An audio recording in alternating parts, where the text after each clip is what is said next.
Hi, I'm Carrie Cassidy from Project Camelot, and I'm very pleased to be here with Ashayana Dean. And basically, I think I'm going to let you do your own introduction as to who you are and some of your background.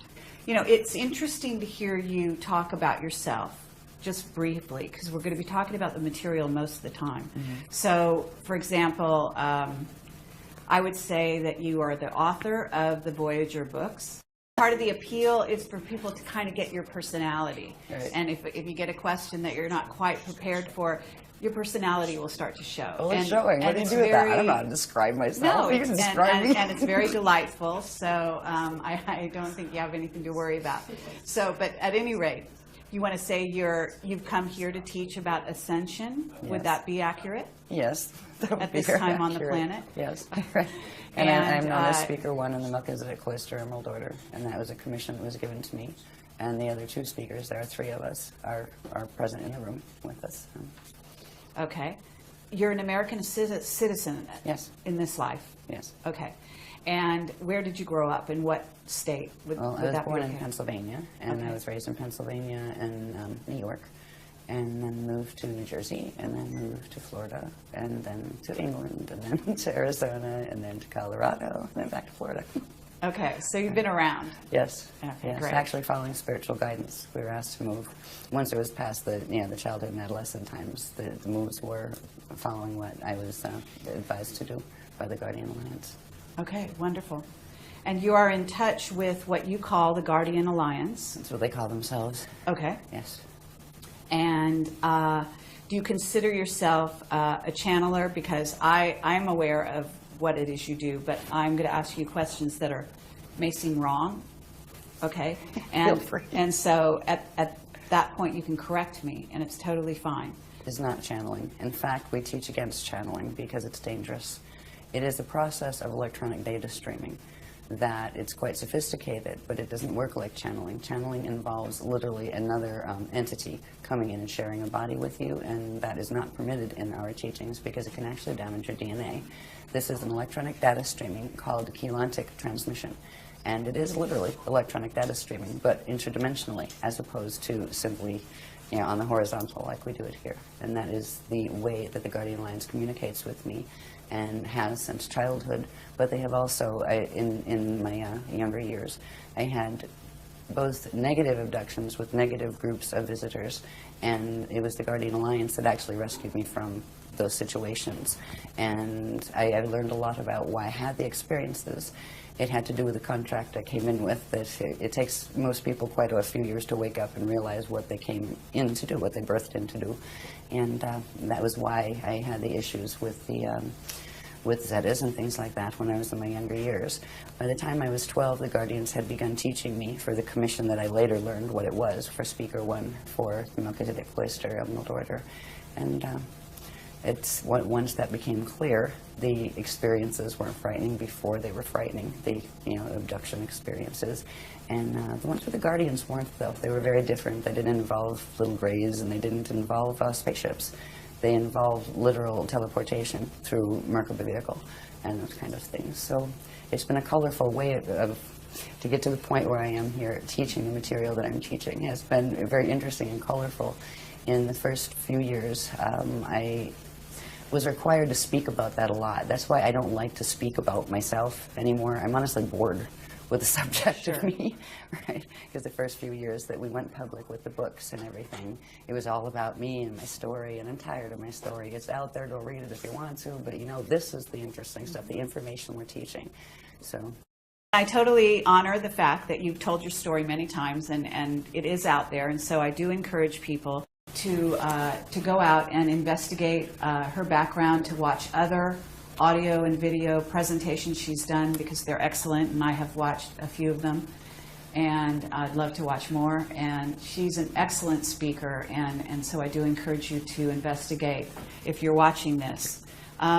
So what I'd like to do from here is really get into what the agenda is of what we call the service to self, or negative-oriented ETs, visitors, what have you. And then if you could talk about that, and then if you could also talk about what the positive side, service to others, is doing, what their objective is in being in contact with us here, and so on. So that's where we want to go. Okay. Do we have to take the short road, or can we take the more interesting road? Let's take the interesting road. Okay.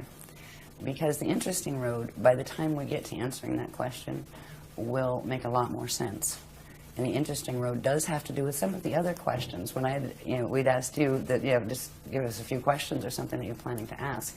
You'd listed a couple things like, ascension mechanics, the human race and where it's going and this kind of thing. There is a way to explain this. We've been working for 10 years. Every workshop, this is our 84th coming up, and every one is new information.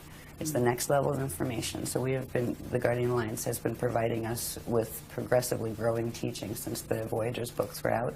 Very, very technical teachings on ascension, on stargates, on understanding planetary stargates, galactic stargates, universal stargates, how they all work, what the process of ascension is, all of this thing. In understanding some of those things, like what is a stargate anyway, what is ascension anyway, right? In understanding some of those, it brings us to the point of where we actually are now on the planet, which explains what is going on with the visitors.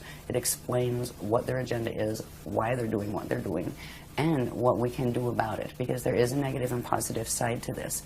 But the picture is much bigger than most people realize. Even people in the UFO movement and people in the New Age movement, they have pieces of the story. When I found out what this story was as it progressed, because I had my cellular memory turned on for a while, I had incarnational memory since I was very small, so it was not new to me. But when the Guardians revealed progressively the scope of this drama, I was horrified at first, honestly. I was terrified, and moved past that to the point of realizing, wow, I mean, it is so tiny, the little dramas that we're worrying about here. This is much, much bigger. And the reason the information is important now, I mean, for 10 years, we hardly did any media at all. We didn't do interviews. We had a couple little interviews, and we turned down a lot of radio interviews and that kind of thing, because we wanted to kind of just fly under the radar and do our things. We do our workshops. People come to our workshops. We didn't heavily advertise them. The reason why we're coming out and speaking now is because the Guardian Alliance has asked us to. They are on now what is called Official Disclosure Protocol, because of things that are occurring. 2012 is very important, and so are the periods right after it. To coin a phrase from Anderson Cooper's show, Planet in Peril, yes, to put it mildly. So if I can explain some of the things that are taking place now in it's a sequence, and you're free to interrupt at any point. Okay. Right? But it will help get a little bit to the more full understanding of what are the visitors up to, what is their agenda, and where are we at with that situation. It'll also include the information you said, what about the stargates and what are the status of those. It will show where that is. Right. And it's like the quickest sequence you can do, right? This has been 10 years worth of work. Now we can look back and see what this is all about and see where it's going. So if you don't mind, I will put a couple charts up. The first thing I would like to do, if we're going to talk about what is happening on the planet now, it does involve ascension, and ascension does involve stargates, but what is ascension anyway? There's a quick way to explain this, and it has to do with graphs. And I use graphs because, seriously, pictures paint 1,000 words. If it hadn't been, and all of these graphs are literally transmitted from the Guardian Alliance, and I take them down by hand, and because I don't have computer art skills, so they've all been done in black and white form, and then thanks to a team of volunteers, they put a lot of work into putting them into computer, finishing, so they're decent, most of them are. You can tell the ones that are still the ones I did on a photocopier, with a photocopier. But this particular diagram, and also I will qualify these by saying you're going to see diagrams that are one out of, there might have been 50 diagrams in that series explaining every piece of how that worked, what it is, the structure of it, and all of this. I'm just going to show certain diagrams that will show structure, because structure is important. Science here is getting into quantum physics and all of those things, and maybe there's dark matter and all these wonderful maybes. there is a whole order of these things. Yes, there's dark matter. Yes, quantum physics are real, but they have no idea the structures that are involved. This is not a haphazard cosmos or universe. Some of these things, if you're going to understand what ascension is, you need to understand what context is happening in, and that's why the Guardians gave us the context in the first place. In the early days, they taught us about 15-dimensional physics, and that's not meaning there's only 15 dimensions. Dimensions run in sets of 15, and there are many, many, many different sets of 15-dimensional matrices that have a particular order that form galaxies, universes, cosmoses, plural. It is a multi-cosmos, not just a multiverse. Now, when you think of ascension and stargates that you ascend through, it implies there is an order of stargates within these greater structures. So I will show you this diagram Let me first. ask you where the diagrams came from. In other words, are you getting, you see you're getting this sort of a data stream electronically, and when you say that, I am assuming that you're visualizing, maybe you're getting a visualization. I just see them. Okay. Yeah. And then how do you transfer them onto the paper? How do you draw them? Really? Okay. I'm known as the whiteout queen. Because a lot of times they'll come down, like one diagram like this, that's all like, looks like a single thing. There'll be like 6 different images on it.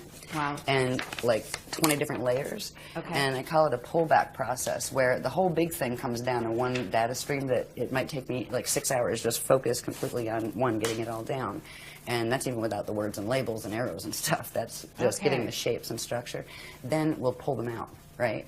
Where I'll make photocopies and white out that part, and then you got that one, white out this part, then you have that one, and you might have like a series of 10 of them out of the one that came in. So it's almost like what do they call those files where they condense everything? Zip file, yeah. So it comes in like a zip file, and when it opens, there's a lot of heat involved, actually. You can feel the DNA activation. It comes through, the chakras activate, and there's like this heat field around me when it's coming through.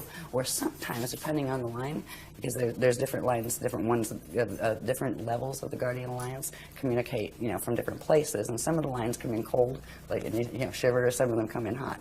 Okay. So some of them carry the images, and that's where the images are coming from. And at this point, there are thousands of them. There are thousands of intricate diagrams that come in this way. That's great. All right. This one, for instance, this is part of a huge series. And this is a very simple one. As you'll see in some later ones, it grows. If we can think of this, I wanted to use this as a very simple way to explain what ascension is. Ascension is about evolution. It's actually about re-evolution. The Guardians refer to it as re-evolutionary determinism. Yes, there is a predetermined framework of creation within which creation occurs. But you have free will within that framework. And you start out as part of the whole. They refer to it as the God Source consciousness field. And from that place, you can enter into material experience that is all taking place within that God Source consciousness field. There is no place outside of God.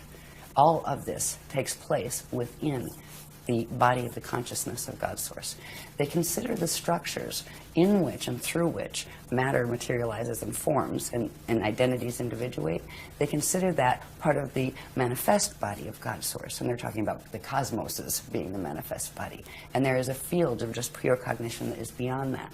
It is eternal, it is always aware. Time as we know it in linear form is just not a reality there, but it's understood as an experiential quality within the framework of materialization. So in that context of understanding a little bit about how we look at God and the concept of God, yes, there is one. It's not some big father dude on with a big white beard that's going to send you to hell if you're bad, right? There is structure involved in this. Now we went through what is called Partakai creation, which takes it from the first unit of consciousness in the consciousness field of God that did something and went under certain changes. From those changes, that shape grew and literally created the spherical wheels within wheels, or spheres within spheres, that is the hidden structure behind all cosmic order, and even galactic order, planetary order, and your own body's order, and atoms' order. So this, if you think of it as just an example of a cosmos, all right, you have a center point, right, and you have a sphere. Where you see circles, they're actually spheres of energy.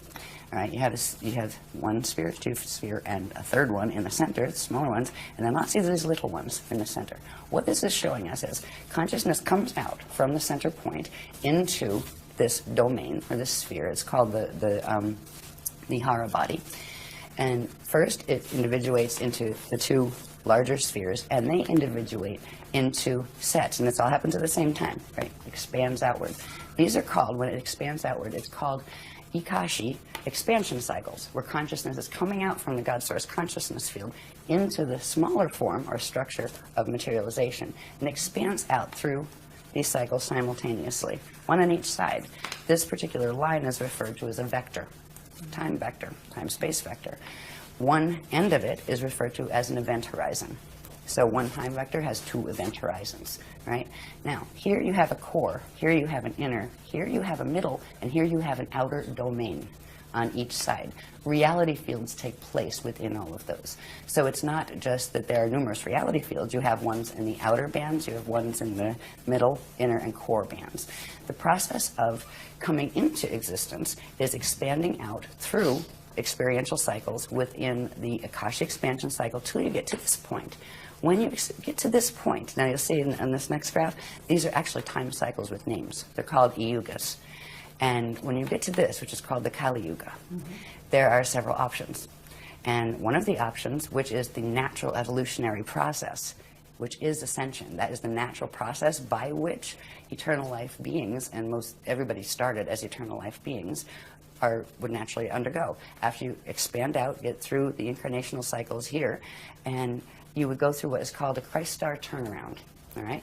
Where you enter these little cycles behind. They're called the Adashi return cycles, where they're going back into source cycles. This is the process. When you expand out, at this point, if you were able to make this Christ star turnaround, your atoms will actually transfigure into eternal life light atoms. And at that point, whatever form you hold there becomes an eternal form that you can materialize and dematerialize at will. You become what's called an Adashi adept. And some people call them ascended masters, but that term is terribly abused on this planet, so the Guardians do not like to use it. The Adashi adepts are the ones who have made it through that change, and they are now what are called Mashayahana individuals, which means they are eternal life and they can manifest, demanifest at will.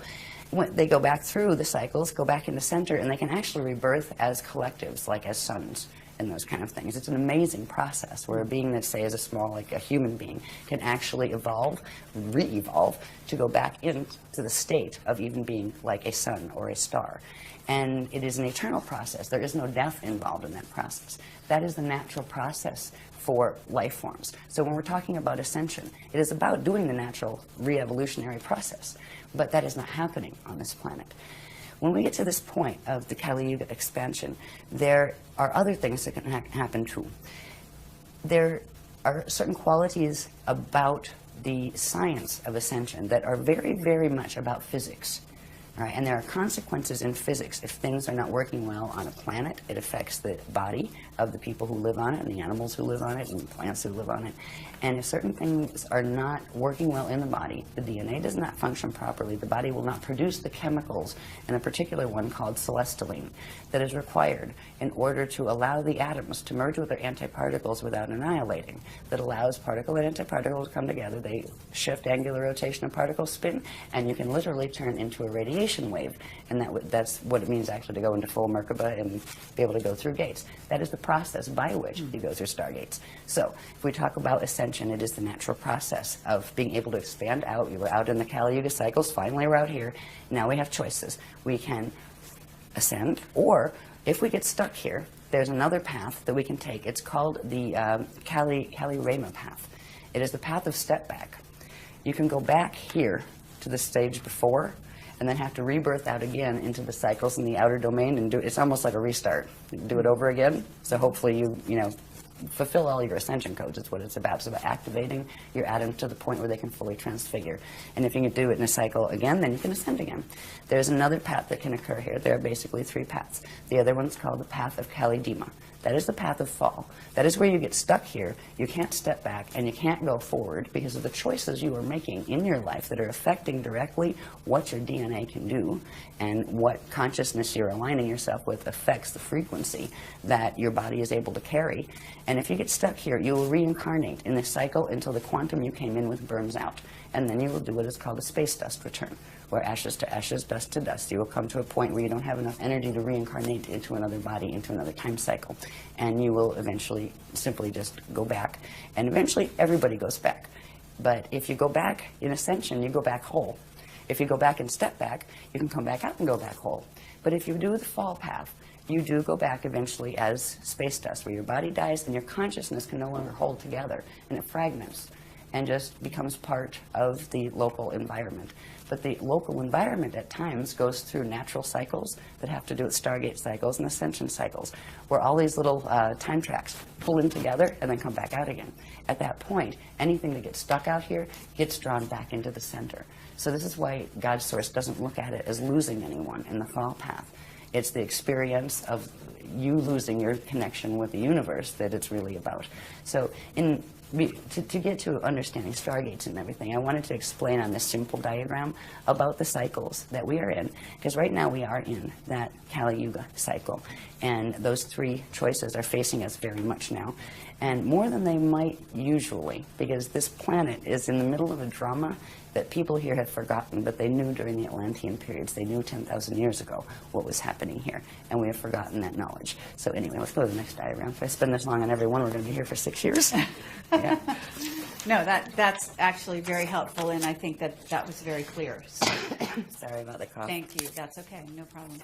This next one is just a little bit it's similar to that one. It's showing the structure of that one a little more clearly.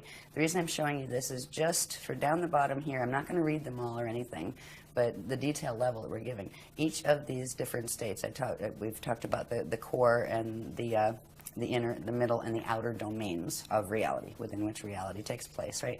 They each have a different state of matter, a different type of matter, a different density level of matter, and different states of consciousness that go with them. So I just wanted to point that out. So when we see this diagram, we're seeing the three, the Kalihara, it's called the Kalihara system, and we have the Hara bodies, and the space-time structures within the Hara body. So these are large energy structures that you don't see. And you don't even see these. You don't see, you're not walking around in your field counting your little balls, right? But they're there. This structure, the cosmos is created with this structure, but it's much more complex. But when you see it, it implies structure, but also time and evolution. And that is a good way to show the ascension process, where you expand out, you go through experiences in the time levels of the time matrix, and then come back in through the Adashi return cycles. So the word Adashi, for instance, is something that is special to us, because we are following the path of Adashi, the path of Christ-star return. When I use the word Christ-star, by the way, or any of the words like Christ, or anything like that, we spell it with a K. It's either K-R-I-S-T, sometimes we use shorthand, or K-R-Y-S-T. There's a reason for that. It's not because we're basing everything on the Bible or anything like that, nothing against the Bible, but it's spelled with a K because that's how it originally was, and what it refers to there's 7 syllables to it. We often will just shorten it to 5. It's the first 7 audible sound tones of creation, and they are ka, ra, ya, sa, ta, ha, la. And we also often just shorten it to, ka, ya, ra, sa, ta, Christ, right? So that's where we use the word Christ.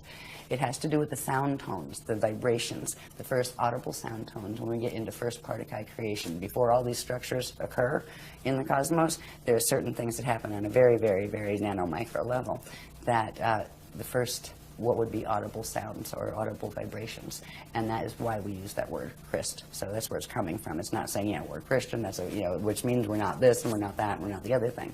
It's something that belongs to everyone, in every language. So anyway, that's just another version of showing the same structure. This is part of a much larger structure.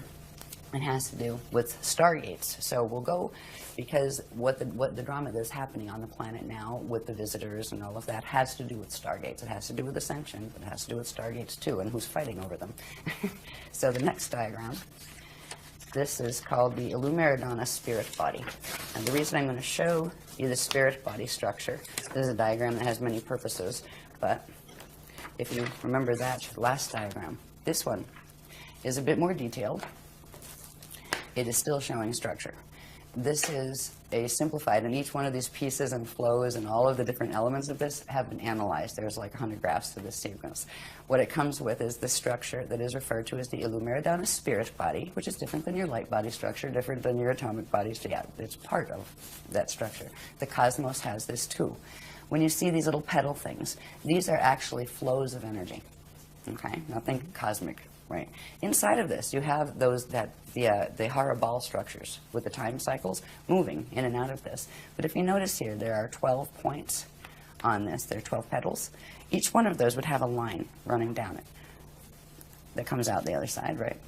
Each would be a vector line. So you're not just dealing with one vector where you have 2 event horizons.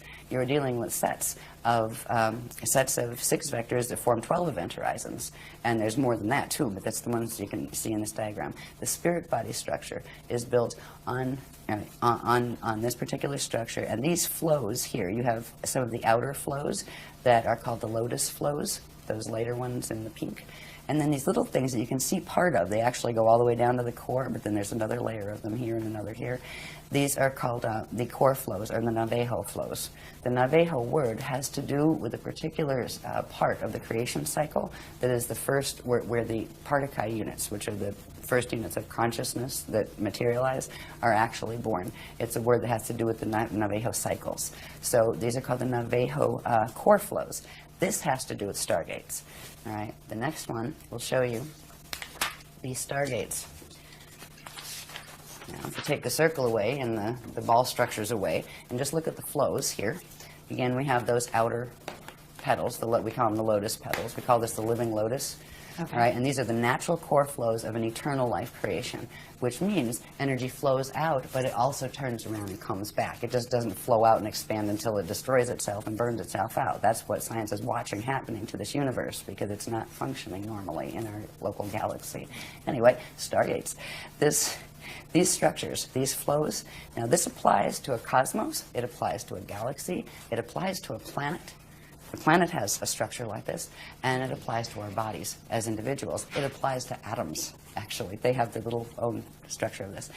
Each one of these core structures, core flows, represents a stargate that has particular structure. When you look at it on a planetary level, they are literally points on the planet that interface with these energy flow systems that connect into core. And under certain conditions, they activate, and they literally allow space, time, and matter to turn into radiation and pop up somewhere else. They are passageways. So you're talking about 12 major stargates? There are 12.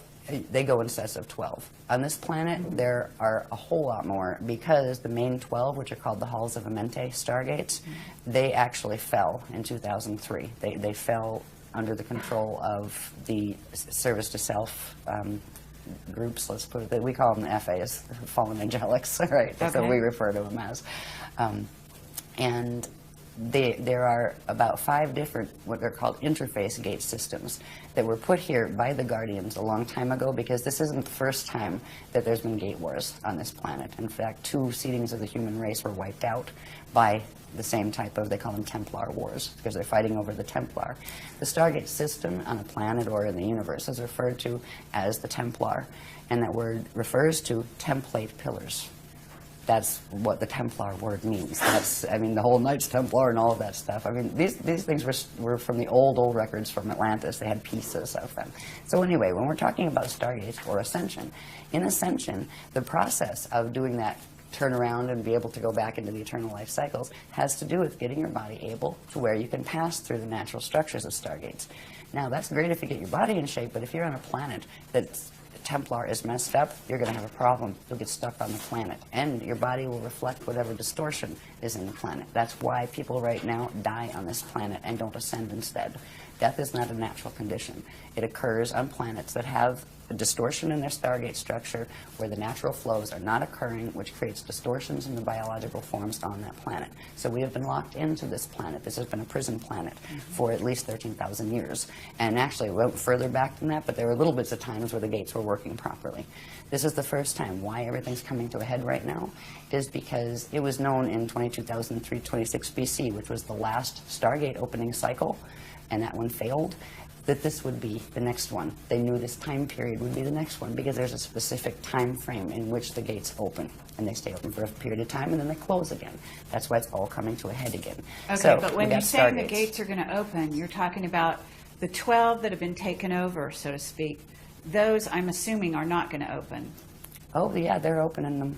They're going to be and open. we're opening the others. The Guardians are opening the others. Okay, even though they were taken over, they're able to go in and open them. Oh yeah, they open them into the black hole wormhole systems. Oh, into an, okay. Yeah. Well, you That's can not a still good use them, place. except it takes you into fall systems. Right. Yeah. So, and that is so what is there has happening to be on this alternate stargates that are going to be used. planet. And that is what we have been helping the Guardians actually bring. You have to. They need to be activated. They're very old, dormant systems, but they're rescue systems. Okay. And at this point, the reason why the Guardians are even speaking publicly about this information in interviews is because in I think it was March 25th of 2007, something occurred in the solar system that just shut the program down. We are on a 200-year evac program, period, and that's it. The gates are closing permanently. The gates are closing in this galaxy permanently in 200 years. When you say something happened in the galaxy, can you explain a little more? I'll get to that. Okay. Yeah, Okay, well, there's some great. other diagrams for that one. Yeah. This is looking at one of those core flows, just its structure, and there's a pillar, a chamber inside of this. There's Merkaba fields that activate, which we'll deal with later if you want to see some of those pictures. But this is one of the Navajo core flow gates. Now, the other ones that aren't shown on here that look like the lotus petals, they're usually the flows that when a stellar activation cycle happens, they're usually the only ones that open because they will take you to the next density level up, or even 2 densities up. They'll give you vertical ascension, but not diagonal or going back in and back out again. They're very limited actually in their capacity, but you can still ascend through them. When the planet, and the only time they open these is if they are seeding a new race on the planet or if they are evacuating a race on the planet. And these core gates are opening on the planet because this is an evacuation. We have a 200-year warning because something happened with the sun that is it's not going to be, one is not going to be able to live on this planet by about 2976. And it's going to be before that, actually, but that's when it explodes from what they said. We're in a timeline, and we're stuck in a timeline. Voyager's mentioned it, that if we didn't make certain changes with the stellar activation cycle and reach a certain level, we were going to get dragged into a probability alignment in which the planet literally exploded because of the mechanics that were occurring with the Zetas and different, intruder races, and that is a probability line we got stuck in, and that's why we are on an evac order, and that's why we're speaking about it publicly. There are things we can do. It's not like the world is ending. No, in fact, this is really good because what could have happened in 2012 isn't going to. But there's certain ones that really want these things to happen, and I will talk about those a little bit in a little while. But this is the core gate structure. And it's it's very detailed. I just really put these up not to read every little thing to you, to let you know and to let the public know that they are there and the sophistication of this material. This is why talk about me, I'm not important. What's important is look at this material. It blows my mind. Yeah. I look and the breadth of it. I mean, it covers everything from stargates to biology to cosmic structure to pre-Particuli physics. I mean, it's an amazing body of material. If this wasn't serious, they wouldn't be giving us this information. So anyway, that's the core gate structure, and they are activating the core gates. If you want to see how a core gate would sit on the planet to get an idea, this gives you an idea. That's just like a landscape painting behind it. It's actually a mural that I did on my wall in the house in Arizona we lived in. But it shows, right, here's the sky, and here's like, the land, and here's like the subterranean levels below the land, and going down to the core. It shows how these gate flows work when they're open.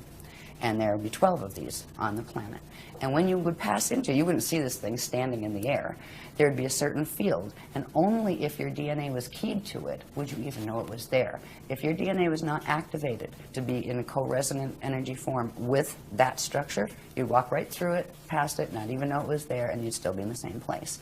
But if you have certain things activated in the body, in the DNA template, in the light body, in the spirit body structure, etc., in your anatomy, you would be able to see it, and you would know where to stand in it, and you would know what to do and how to breathe, and you could use it and go in ascension. Okay, so the 12 stargates that we're talking about, which have been interfered with, let's say, they're located at certain places on the planet, physical places. Yeah, Okay. the outer ones are the ones that fell. The core ones won't fall. Ones won't fall. No, Okay, they can't so fall and anymore. those are the ones that are, you say, ancient, that Yeah. are being reactivated, as you Yeah. call it. Okay, and those are also located at certain Yes. places. And on in the different planet. places. Different places. Yep. The outer ones surface at one, in one set of 12 places. So there will and be these a in lot another. of misdirects, I'm thinking, and there are a lot of misdirects going on the planet right now, to where certain people are directing people to focus on certain areas of the planet which contain these stargates, thinking that they are, ascension stargates, when in fact they are taking them to another place. Yes. It's not so good. Exactly. Okay. Yeah, what they are being guided to false stargates. So they're not called stargates, they're called wormholes. And wormholes Okay. lead to black hole systems that are finite life systems. And right now they are feeding on our living system and killing it, basically. And that is why the intervention is happening. That is why the Navajo core gates are being opened, because we didn't stand a chance in this one. There was planned by, let's just say, the negative ETs and visitors, that there were 5 other occasions that extinctions were launched on this planet. They were before the humans were on it. This was going to be the 6th extinction, and it was scheduled for 2012. And because of what the Guardians are doing, that is not going to happen. We're not fighting with anyone. We're standing. We're standing in the frequency of the Christ, and we were being taught Masters Templar mechanics to be able to assist them. We're the ground crew, just like on the other side you have what we call the Metatronic crew that are working the Atlantean Death Star Merkaba stuff that is what runs the wormholes. There's a whole bunch of people running around thinking they're doing Ascension Yes. that aren't. And that is what is heartbreaking. Yes. When I started to go public with the Guardian teachings, like, oh, great, it's going to be great, and the New Age movement, and everybody, we're going to love each other. Oh, my God. I ended up like the black sheep in the New Age movement. Why? Because we exposed the teachings of Thoth. Not any of the people here. We exposed the records. Thoth broke the Emerald Covenant way back in the Atlantean period, stole one of the CDD plates, took the knowledge from it, and created the Emerald Tablets of Thoth, which had a bunch of mechanics that were the Death Star mechanics. He helped in the takeover, and he still is. Because that being is still in existence. He pops back and forth. He can travel through time in his little Death Star Merkaba. But it wasn't just Thoth. There's a whole bunch of them. So when it was pretty heartbreaking as this information, because I was thinking, oh, great, we're all going to love each other, and it's Ascension time. Yeah, right. It didn't work that way, because nobody wanted to hear it, and it's too bad. At least there were some people that wanted to hear it, because they came to workshops. And the thing is, we asked the people that were teaching the other stuff nicely. So why don't we just have a public discussion about it? Seriously, we'll each put up half of a room cost and invite free to the public, and just let's discuss the topics, the issues. They wouldn't. But what they started to do was blackball me behind my back at their workshops, tell people to be afraid of me, tell them, oh, you'll die if you use your Merkaba that way. We had more Merkaba mechanics than they could dream about. I mean, they couldn't touch the stuff with a 10-foot pole. That's why they wouldn't even take on the challenge of, come, let's talk about it. Let's talk about the history. That's, that you can say, well, it's this or that. But these mechanics are indisputable because they don't have the things that link them together. The Guardians showed us all of these different things, sacred geometry, how it fit, not just, oh, here it's a this. What is a that? What does it mean? How does it connect to the cosmos? They showed cosmic structure in order to show how it's supposed to work, and then they showed where the distortions they're teaching fit and what they do to pervert it. So it's been very intense since we came out with the work, and it hasn't changed. But there's a group of us that just resonate with this and go, wow. Yeah, just, wow, okay, no problem. Well, that's one of the reasons I'm here. And, I'm aware of the distortions out there. I'm aware of the attacks and so on and so forth. And again, I have to say that people need to really go into their hearts. They need to use their heart and their intelligence to discern what resonates. And we're presenting this as what resonates, I'm going to say personally with me, but also with what I think people need to be aware of, and then they make their own decision. We've got plenty of the other side of information out there, and I think it's time that we hear from this side. And so, I really want to thank you for making this opportunity possible. I do want to say that there are a lot of people out there that are following the wrong path, and if there's a way that you can also talk about the distinctions so that they can be aware, like if you get this, you might want to question more the path you're on. In other words, certain things will come to the fore during meditation. Certain things will come to the fore even in their everyday life, where they're getting a lot of interference on certain levels and so on and so forth that can indicate that they are being tapped into by service to self ETs. And if you have that and you want to sort of share that, we don't have to do it now because that would be maybe off the topic a little bit here, but later on. I think we'll probably come in if we can move a bit with the sequence. The reason why the Guardians gave this sequence was because it's an easy way to touch a whole bunch of the bases, give a rounded picture that go right into answering the questions that you wanted answered. Okay. So if you want to go off the sequence, it's okay, but I no, think let's go with this. And also, just one other thing, that you're saying we got this information, and you're talking about yourself. Are you talking about other members of your group also getting this information? some of us do. Okay. Yeah, we all have a kind of special relationship, our own special relationship. I have the translator's contract, which means I'm the secretary, right? I take down the writing. But even like the other speakers have a rapport also with the Guardians, and a number of people in the groups have developed a rapport with them as well. In fact, we work with them to help them to do that. That's what the Guardians would like, is to start communicating where they can start teaching people directly, because we're like a little bottleneck on the information. It's only given through the workshops and that kind of thing. Yeah, so I talk about it as we, not that I'm a plural, but that there's a bunch of people that are interacting with the Guardians directly. I'll just go really quick on these then, because there's another point I want to get to. That we can pop through these, but I want to bring something up that's very important. As far as telling the difference between some of the teachings too, this in general is just showing basic Stargate structure, like how they work when you have the core gates we saw before. These are what happen when you have those other flows that happen, the lotus petal flows. When you have a Stargate area, you have two vortices of energy, one electrical, one magnetic, and when they activate in the center, they come together, and one goes down, one goes up, and they form what's called a Biveka Merkaba field. All right, and that Merkaba field is, well, what does it mean? Moving light body, Merkaba, right? The Merkaba field is the field that actually, if it's around you, if it's a natural one that occurs around you, it's also occurring within you, and that is what allows your atoms to bond with their antiparticle and transmute and transfigure so they can go through gates. So this is basic Stargate structure as far as the Amente gates were structured on this structure and those kind of things. There's more to that. There's the Merkaba part.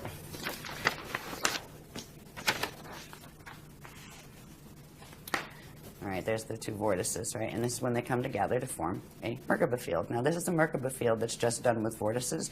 These get more specific where they have fins, where they're actually like three-sided pyramids that move through each other. But I just wanted to see the basic structure of when Stargates activate. These Merkaba fields, which are vortice fields, activate within them and also within your body and around your atoms and in your atoms. This thing here is something that I would like to point out. This is called a Kathara grid, light, sound, one, Kathara. It is literally the radiation template upon which everything in the eternal life systems are structured. It is the first creation template, and it has very, very specific proportions. Some people say, oh, it's a tree of life, but actually, if you look at it, it isn't. It's actually the tree of eternal life. When you see something that is different than this, say it has maybe 10 of these centers instead of 12, right? It says 12. Or maybe it's longer and skinnier, or it doesn't have the lines in the same way. What that is a twisted radiation creation template. And it's passed off as a tree of life. In certain teachings, it's actually the tree of artificial life. It goes with what's called the Death Star, Atlantean Merkaba mechanics, the Metatronic mechanics. This is the natural structure of what is called a Kathara grid. And in a minute, you see how important this is, because literally the structure of the cosmos, of stargates, but all of those structures we saw a little bit of with the circles, the spheres, right? Wherever you see a sphere, it implies we call these the bones. You have the bones and the balls. The bones are the radiation template that is built on Kathara grid. And Kathara grid will always have these proportions. They're very specific proportions in relation to each other. And that is a living template with that template, and the structures built upon it will be living. Our body structures, we have one that runs through our body that right now is very mutated because of the planet, and we'll see that, a little bit of that later. But we are moving to reactivate the natural imprint. So the Cathar grid I wanted you to see because it will help you understand the maps. If you're going to understand stargates and wonder where, okay, if I ascend, where am I going?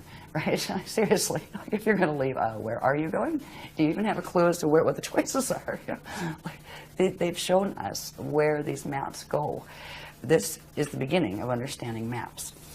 I'll just show you this really quick, because this is showing, there's a sheet that talks about, I'm not going to talk about all the proportions right now because it's heavy detail, but this sheet explains about how this actually controls how particles interact with each other and all sorts of things, from angular rotation of particles, spin of particles in universes, and that kind of thing.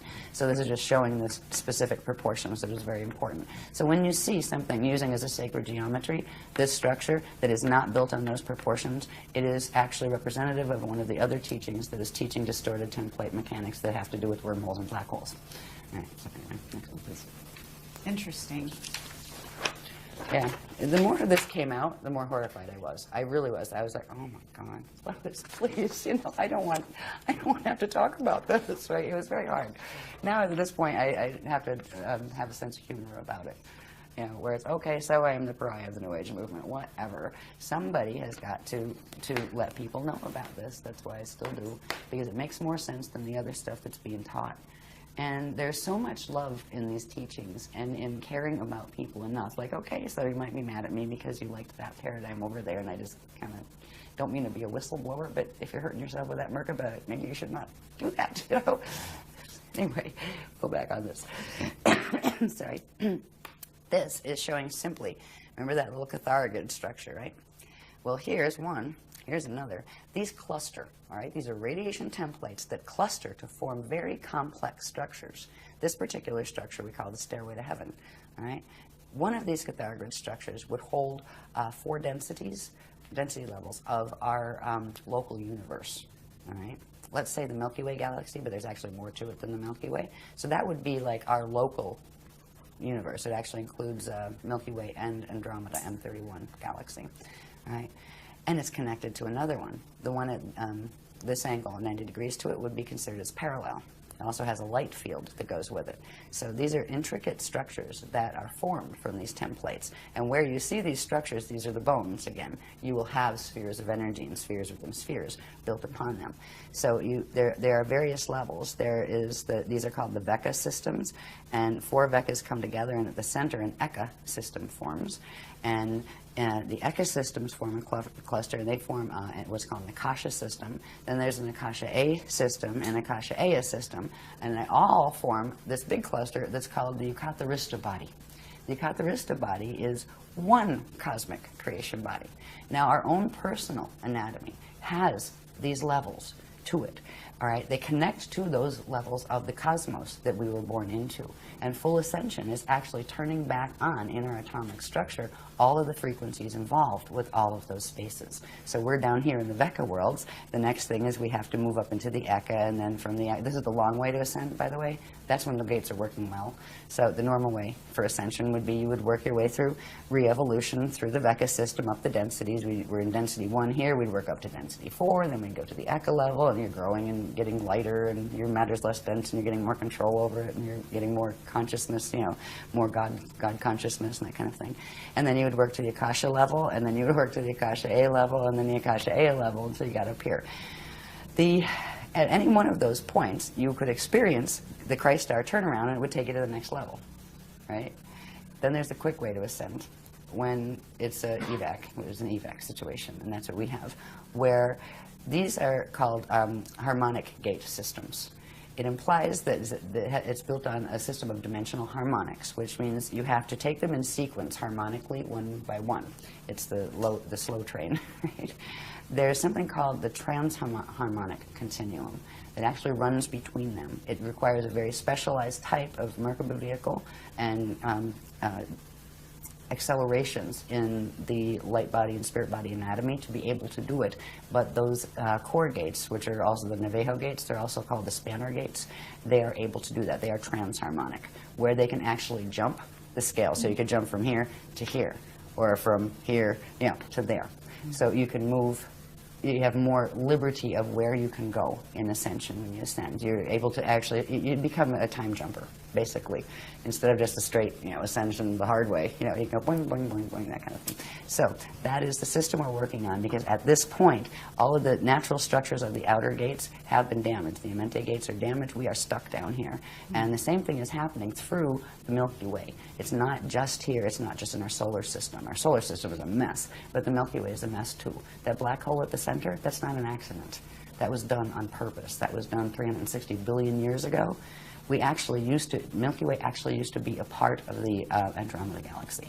And it was literally forced into what is called fall. And now there's many light years between them, at least a couple. I forget how many light years were between them, 2 million light years, something like that.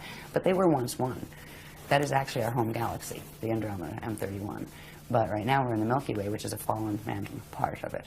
And there's still, it wasn't a full fall system until recently, when certain changes occurred that mean the quantum of energy going into the negative fall path is larger than the one pulling back the other way. And at that point, it's a galactic evac where they're pulling out the ones who can still go. The consciousness that can still follow the ascension path is being evacuated out, because the gates will close.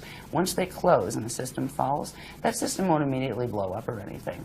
It will have a finite lifespan. It no longer has the direct currents coming in, the inflow of currents coming in from the larger structure of space-time and source. So it becomes a finite system that feeds on itself until it eats up its own quantum, and then it implodes and goes back as space dust. So we are at a crossroads, a huge crossroads right now. We are on a planet that is going in the fall direction, but this planet's actually going to take that path I mentioned, the step-back path, but that requires losing its body, and it's going to do that. Not while we're on it, but that is what we're headed for. But right now we have 200 years before these gates close in the Milky Way galaxy, and that includes here.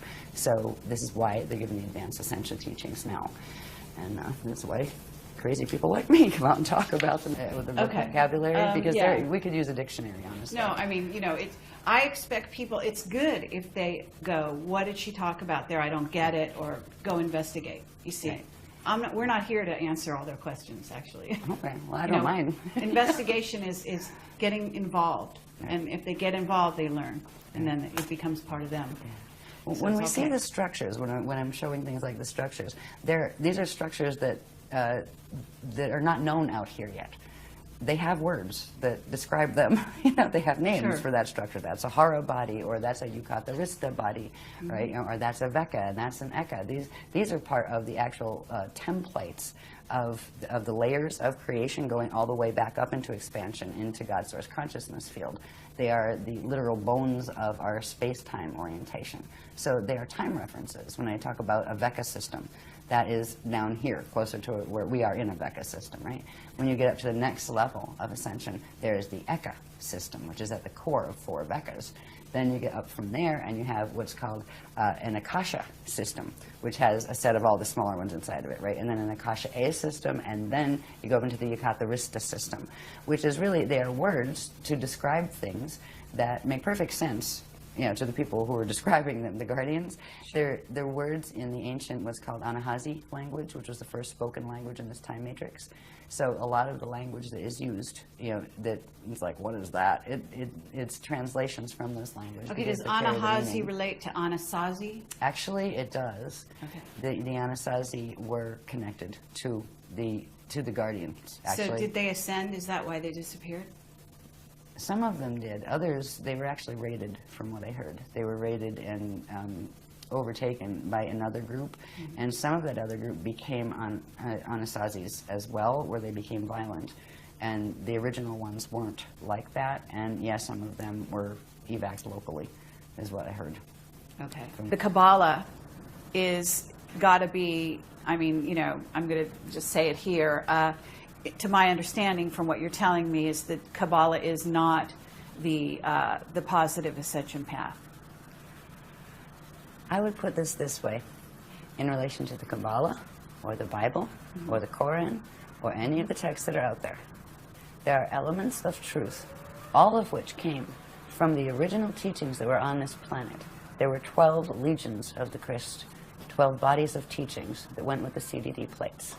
There are pieces of those that have wound up in the religions of today, and there are distortions in all of them as well, which means they all carry a mixed path. Okay. And the way to tell, it takes a while to develop the sensitivity, but there is something inside and visible of everything, be it a cup or a cosmos or a set of letters written on a page. There's something called an encryption. An encryption is this very specific radiation signature that is underlying. It's in the dark matter template.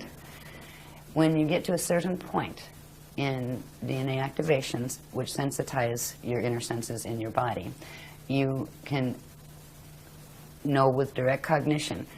You can read a sentence and know which part is taking you in which direction. Mm-hmm. So anything, like the Kabbalah, there are some beautiful things in the Kabbalah. And they also use a mutated tree of life because they don't remember any different. And they were tricked. Just like there's a lot of great things in the Christian religion that are, true to form, and a lot that aren't. Mm-hmm. There's been trickery ever since the Atlantean periods here. Well, there was before too, but that was the big showdown for trickery. And what we have now are the trickle-down ideas and piecemeal memory and piecemeal history of what could be salvaged from that time. There's a reason we don't remember. We'll get into that a little bit when we get into that stuff I talked about at the end that was important. But our stance isn't to make any of the other paths wrong. There's only one that we actually will stand against. If they're directly teaching Metatronic Death Star Merkaba, we have to address that. We don't address the people who are teaching it. We feel bad for the people who get caught up in that. I feel bad for anybody who's contacted by Toth. Because, well, I've known Toth in other lives, and I've known Toth in this life. And he once upon a time was a speaker, an Emerald Covenant speaker. And he broke the Emerald Covenant, and he decided to go with the Anunnaki races and go into a fall path and stole the technologies. And part of what he did is why this planet is going in the path it is now.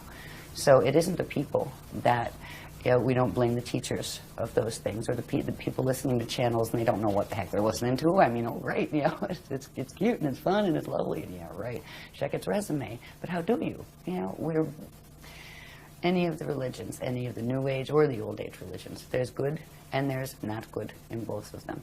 And it's almost like you need to feel out and to feel what works right for you, but don't limit yourself to just saying, oh, well, it has to be the Jehovah God, or it has to be the Allah God, or it has to be the this God or that God. You can call God whatever you want, but God doesn't really need you to call it anything.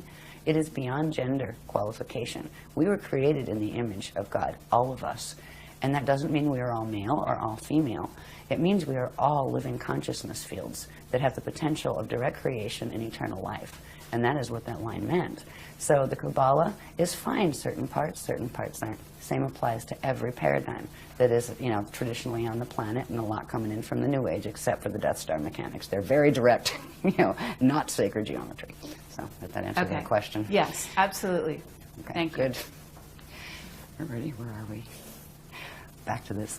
I just wanted to show this again quickly. This again is the diagrams we've used to show the structure of the spirit body with its flows and its core flows, and that's also the gate structures and all of that. It means that the cosmos has sets of spirit bodies. There's like lots of these embedded within each other, and we also have our spirit body. When I refer to our spirit body as part of our anatomy, it is structured in this same way. Okay? And we'll see in the next one how that fits in with, remember the Stairway to Heaven and the Yucatharista body? Right? Those structures are actually part of what's called the light body anatomy, be it on the cosmic level or the personal level. This is how they fit together. This is that Yucatharista thing with all those little interwoven cathara grids, right? And this is the basic structure of spheres within spheres from the spirit body, the cosmic spirit body, that all of those exist within. Every one of those little cathara grids would have a set of these, right? These become the spirit body, the 12 spheres in the spirit body that, remember, go in sets across a vector line, right? And at certain points, they actually pull in to the center, and that's how, at a certain point of expansion, you contract back into the center and go back into God's source. These are actually, this is how the Adashya Adepts, the ones who have achieved ascension, actually use these structures as maps. These are literal maps of how they judge. If you are here and you want to go to Cirrus B density 2, right, these are the maps they use to get there. They are the gate interface maps.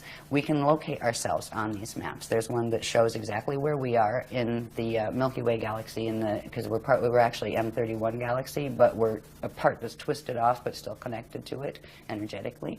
We can show our location. We can also show the locations where the black hole systems are that are interfacing here, that are messing with us now, and where the main guardian groups are coming from and where they're helping us. So these are literally maps.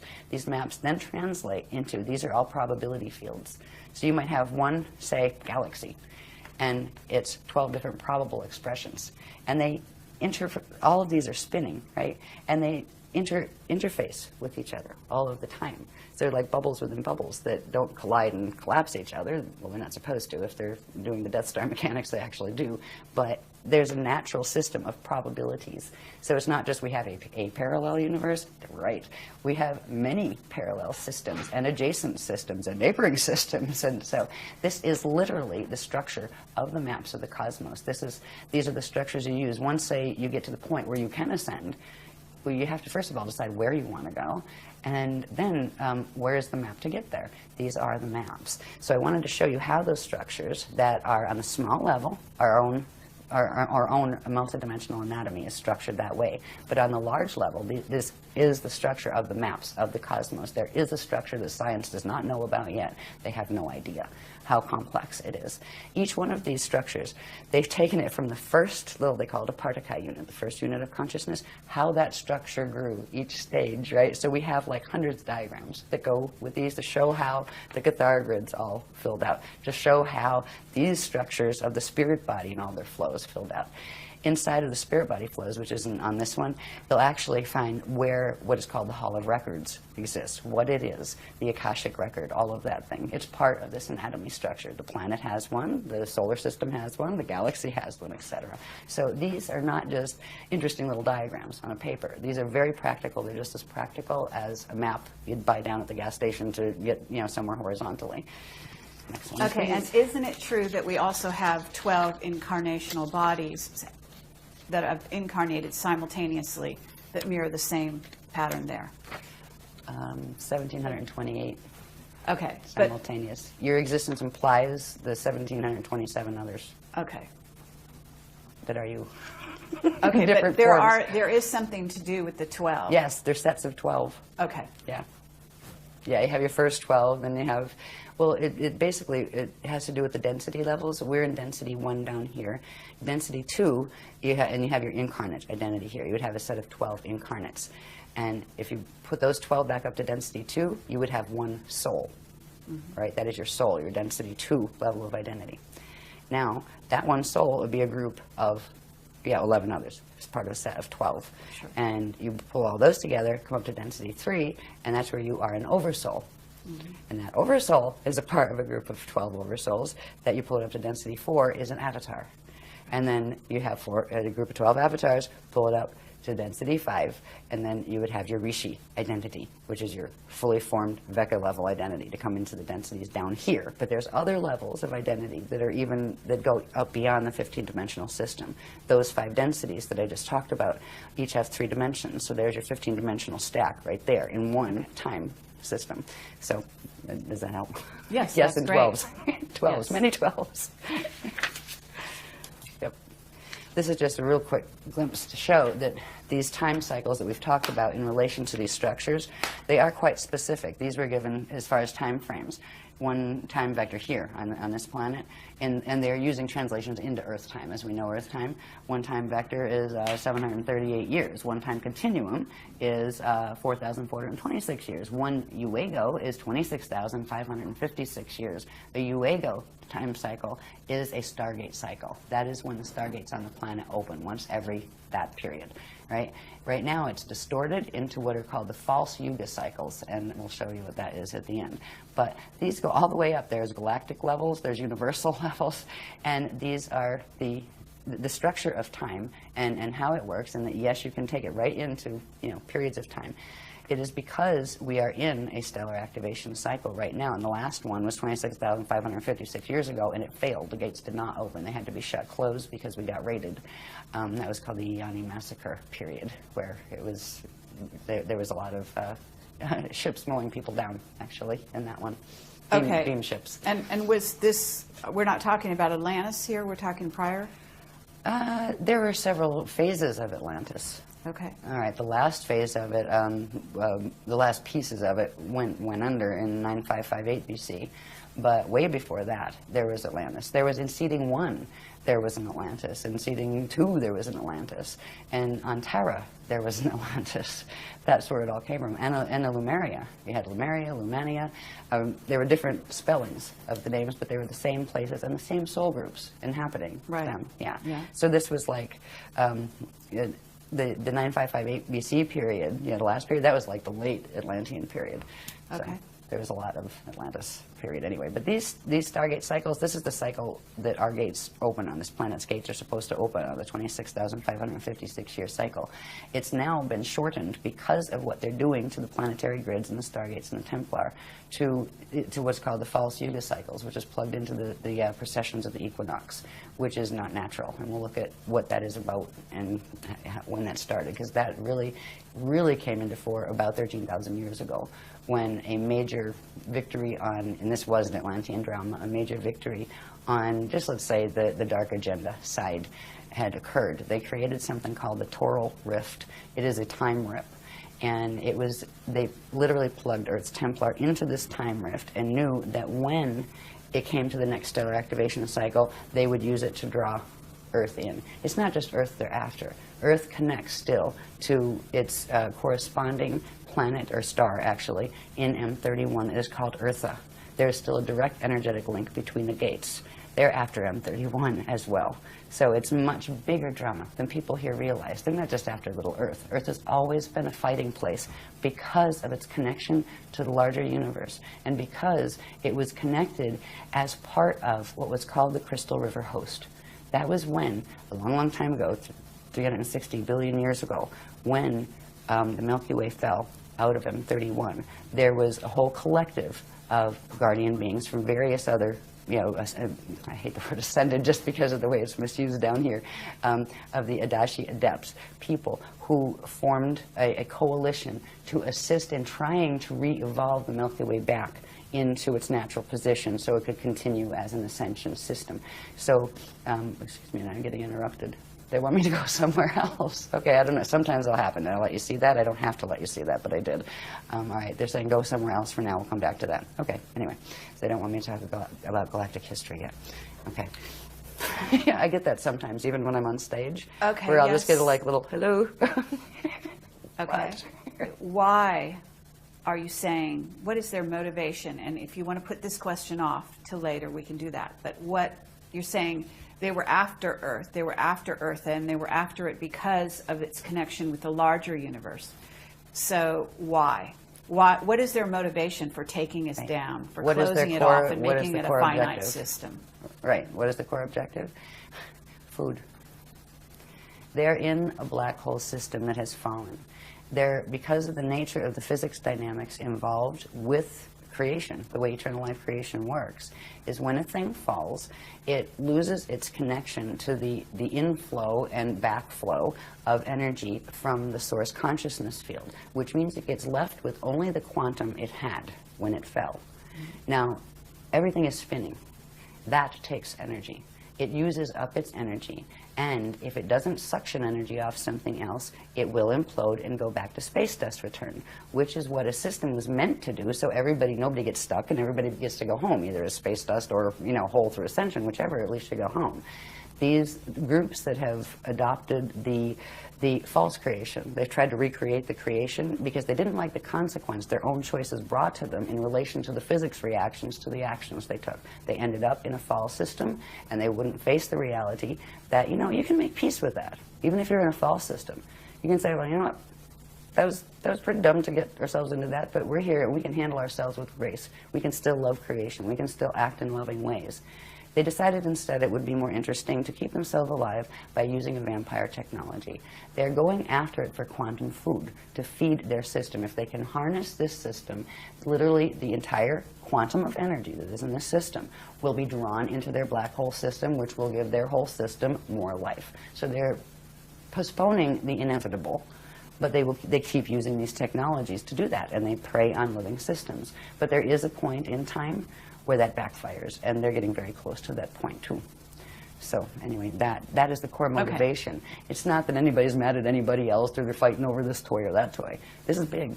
They're fighting over survival, and they feel that they have to kill the living systems in order to have that energy as food, period. And that becomes the most important obsession for them. And it is a twisted thinking. When a being gets that far into de-evolution, where it really has no remorse, they don't have what you'd call emotional bodies like we do anymore. They don't care. They just take. And they don't care about giving. They don't think about that. And they don't want to hear it. You can't rationalize with a certain level of fall consciousness. So that is what we're dealing with.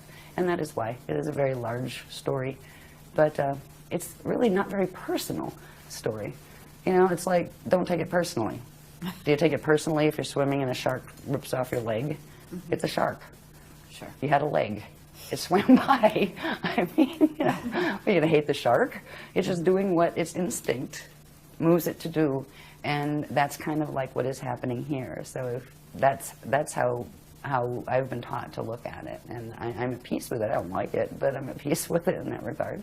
But I will stand for the things that, for me, that mean most to me. And I believe in the loving creator God source field, and I believe in being fair to people, and I believe in telling the truth even if it's hard, and I believe in facing the truth even if you'd rather pretend it wasn't there, and dealing with it and taking it forward from there. So anyway, those consciousness don't think like that, but that's what it means for me when I say, you know, we stand in the Christ. That's what it means. It's not fighting with these beings. You know, I mean, you can do that, but they're just engaging your energy anyway. But we do have to stand and work the gates here. Somebody has got to take care of the remaining gate potentials here so the consciousness can evacuate out within the next 200 years that is going on the upward swing. So, that good enough? Okay, yeah, very good. Tangents. So this is just showing the time, like there are literal translations into Earth time, and this would apply, like you could go sit on Venus or something, and then you could translate them into Venus time, which would be different, because time has to do with how fast things spin and all of that. You know, like, yeah, never mind. Physics of you know, how long your day is and your sidereal time and all that crazy stuff that I don't like. With all the structures and processes that we've learned that have to do with that structure of the spirit body and its hara centers, which are the probability structures that at certain periods pull in, right? And that's an ascension cycle when they actually pull in, and then a new creation comes back out. There are ways to track those cycles. There are ways to track from the point of conception onward how your body grows in cycles. And there are also ways to track an evacuation cycle, and they all can use this diagram. This diagram has to do with octants and specific ways the energy is divided up and within those structures that we've looked at. And this is just showing, it's called the load-out schedule from 2008 to 333 AD cycle. Now, it doesn't mean we get this, the gates are going to be open here until 333 AD. They're going to close over here in 2230. That is when the gate systems here close. But this is actually showing that, okay, once you get through here, there's certain stages. We made it through what was called the Kali Hara celebration. We called it a celebration at the time after certain things happened in 2007. As we moved into 2008, if we did not hit on this planet a certain level of core vibration, we would have gone into fall right there. We would not have been able to hold a host. All the gates would have shut except the fall gates, and we would have all been stuck, and it would have, well, we'd all been extinct in 2012. That was the other side's plan. But we did make the vibration for the Kali Hara, which allowed us to pick up into the host, which is called the Crystal River host. This has to do with a stream of energy currents that are coming in from a matrix that I'll show you later on the maps that are the high level of the Guardian Alliance. They're like the ones that wrote the books originally. They're like the small layers from our matrix. These are massive Messianic beings, and that means they're the eternal life beings, the ones who've gone through the Adashi return cycles, and so they're. Anyway, we were able to pick up the host, the planet was, where it could anchor those frequencies as long as there was somebody here to anchor it, and that is what our groups have been doing. We are, I mean, our bodies are energy, everybody's bodies are energy, and we're all anchoring something. And right now, the planet, most of it is anchoring the Metatronic currents. And there's a few people that just because they happen to have the DNA codes that they are connected with the Christ and don't know it, are just, going about their little lives, but anchoring it, the good currents anyway. But there are, I'm not aware of any other groups that are working at all with the Christic energies as far as the grid works they're doing. So we go around and we do grid work, and very specific grid work. You see these type of diagrams? Well, when we go to do like grid work someplace, we know what a vortice is, right? We know where to go. We know this information. We don't just go play like a planetary guardian like a lot of people do, unfortunately. People that are inadvertently anchoring the negative currents and opening gate sites on the the wormhole codes because they don't know, because nobody taught them the difference between them. So anyway, we made this into this cycle, and this is good, because if we didn't, it would have been all over in 2012. But we passed the Kalihara cycle. We're in this cycle period right here, right now, which we haven't come to the center point yet. That'll be 2027 when we hit this point in the cycle. There are certain energy changes that take place here, certain accretion cycles. Now, that means energy coming in cycles, right? These are accretion cycles where energy pulls in to a certain point. There are certain things that happen in each of these stages. So we are right here in this stage. This is the first stage of what's called the Kali Krista cycle. This is, what do they call this one, the Barda phase. And then over here, there's the Masha phase, I believe, and that's where you get the Mashayahana word from. And the word Messiah was twisted from that word, the Mashayahana word, in the ancient Atlantean teachings. That's an Anahazi word having to do with this cycle. And it's related. Is it related somewhat to Mahayana, Mahabharata? Yes. Yes. Very much. In fact, a lot of the Mahabharata texts were some of the remnants that had come up from the Mahabharata texts that were the translations of the CDD plates much earlier. Yeah. So anyway, we have to this point, when we get over here, that is 2047. I don't have it marked on this one, but this would be the point in this cycle. It would be 2047. And this is where something called an infold happens, where when we go back to remembering the vector line with the hara bodies on it, right? And at certain points they pull into the center and then come back out again. That is going to occur with the energy systems literally in the parts of this galaxy that can hold the host, including Earth, including our own fields. So right now we're making it through this part of the cycle. There's certain changes that will happen here. This is a point, that middle point, during which something called the Bardo chambers open. Now, the Bardo chambers, it can be a pleasant thing, or it can be a time when people evac the quickest way possible. And we are still looking at the potentiality of there could be major Earth changes that occur during this period. And that's and at this point, it's like if we get that far, because what's happening between now and 2012 is pretty rough. And what some of the other ones, like those who make wings, have planned for 2019 isn't too pretty either. So we're trying to help keep the grid stable and the consciousness stable just by working energy, as opposed to trying to go out and preach on anything. We teach what we teach. But there are this is a really bumpy period we're going through here because of what the service to self ones are doing. And they are seriously just trying to use this. They're trying to take our planet, forget about us, they don't care. They were planning to exterminate us in 2012 and just use it as torque to drag a whole larger system into feed their black hole. So when you have an objective like that, you really don't care. They don't care how many people are lost, but the Guardians do, and that's why we're still here. So we're moving through this period now. We're probably somewhere right about here, because this will be 2027. There's some rough spots coming in 2019 and 2022.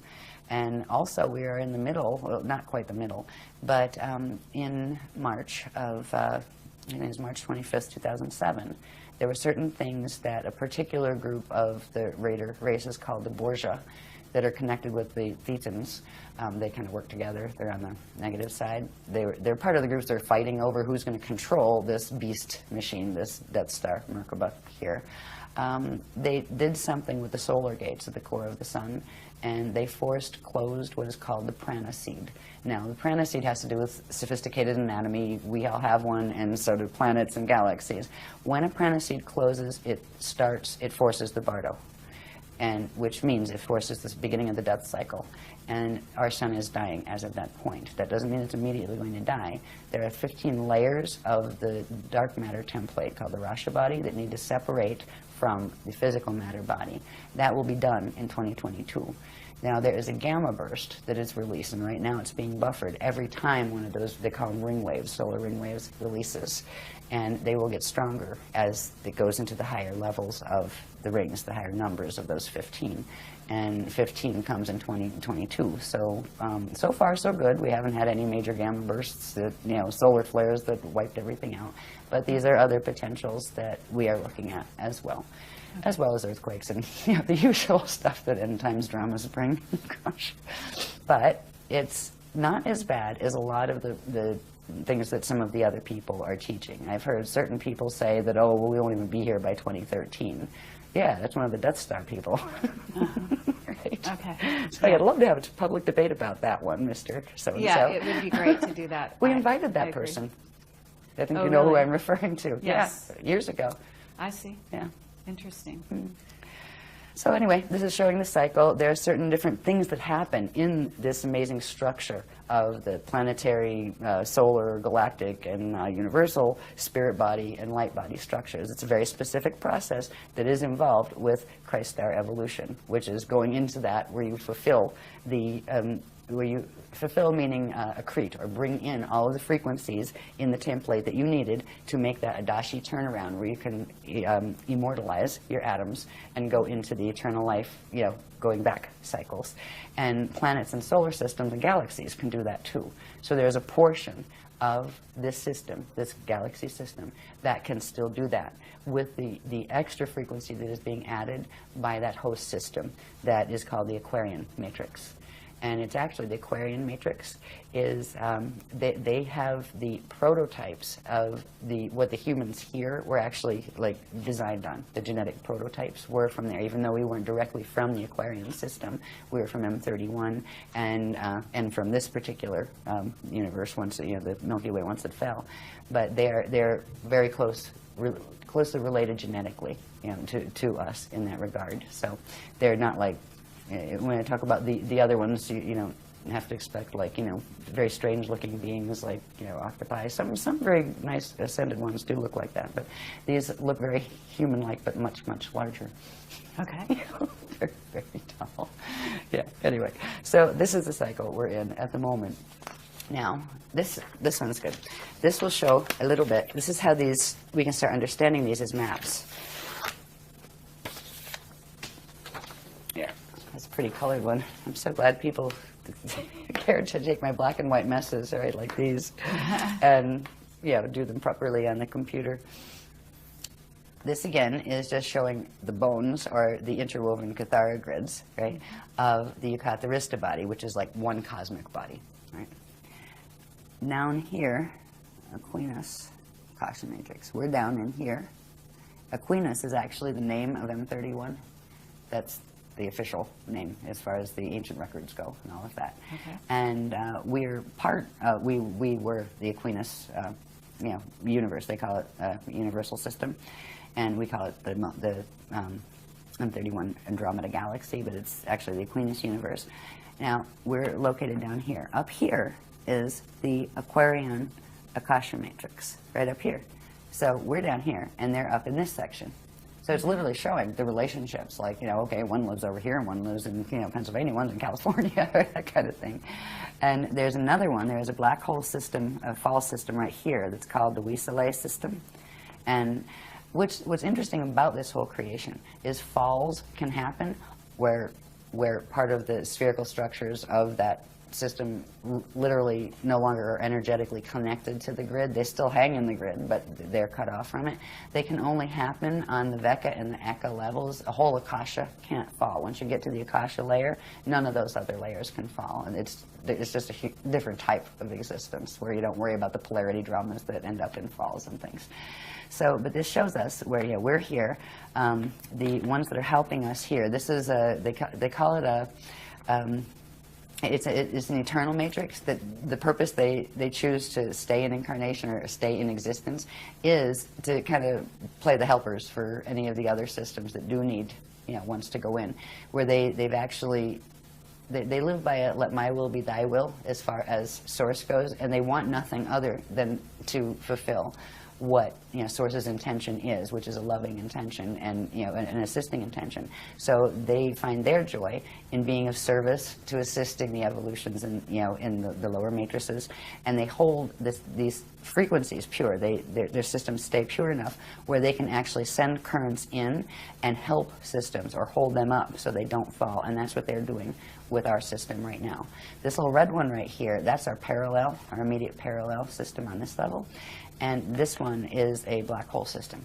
All right, the parallels are fall. We have a parallel Earth, and that finally finished falling in 2003. We have a parallel Milky Way that is a mess, and it's called the Alpha system. There was the first black hole. They look at us as the Omega system. They're the beginning, we're the end. They're planning to pull the two systems together using the Death Star Merkaba mechanics. So this is the locations, anyway, of where who's on first. We're here, over here in the Aquinas. That system, the parallel, is running in here. Our buddies that are helping us with the Crystal River host, sending us energy to literally stop. It's kind of like sending big energy arms down to hold us up, because these guys are pulling so much energy out of us, we would have fallen already. This whole galaxy would have. And then up here, there is another system. This system, the WISA system, is connected with this one. They've linked through wormholes to the center of their cores, their Eka cores, and created a structure, a system of wormhole structures. One of them is the Yodhe-Vodhe wormhole structure. And any channelings and stuff coming from that stuff, it's coming right out of Wisale and that kind of stuff, and it is a false system. So there's the trickery that is going on here is heartbreaking. It okay, can you talk is. at all about the dimensional aspects of this? Because certain of these systems aren't in certain dimensions. No?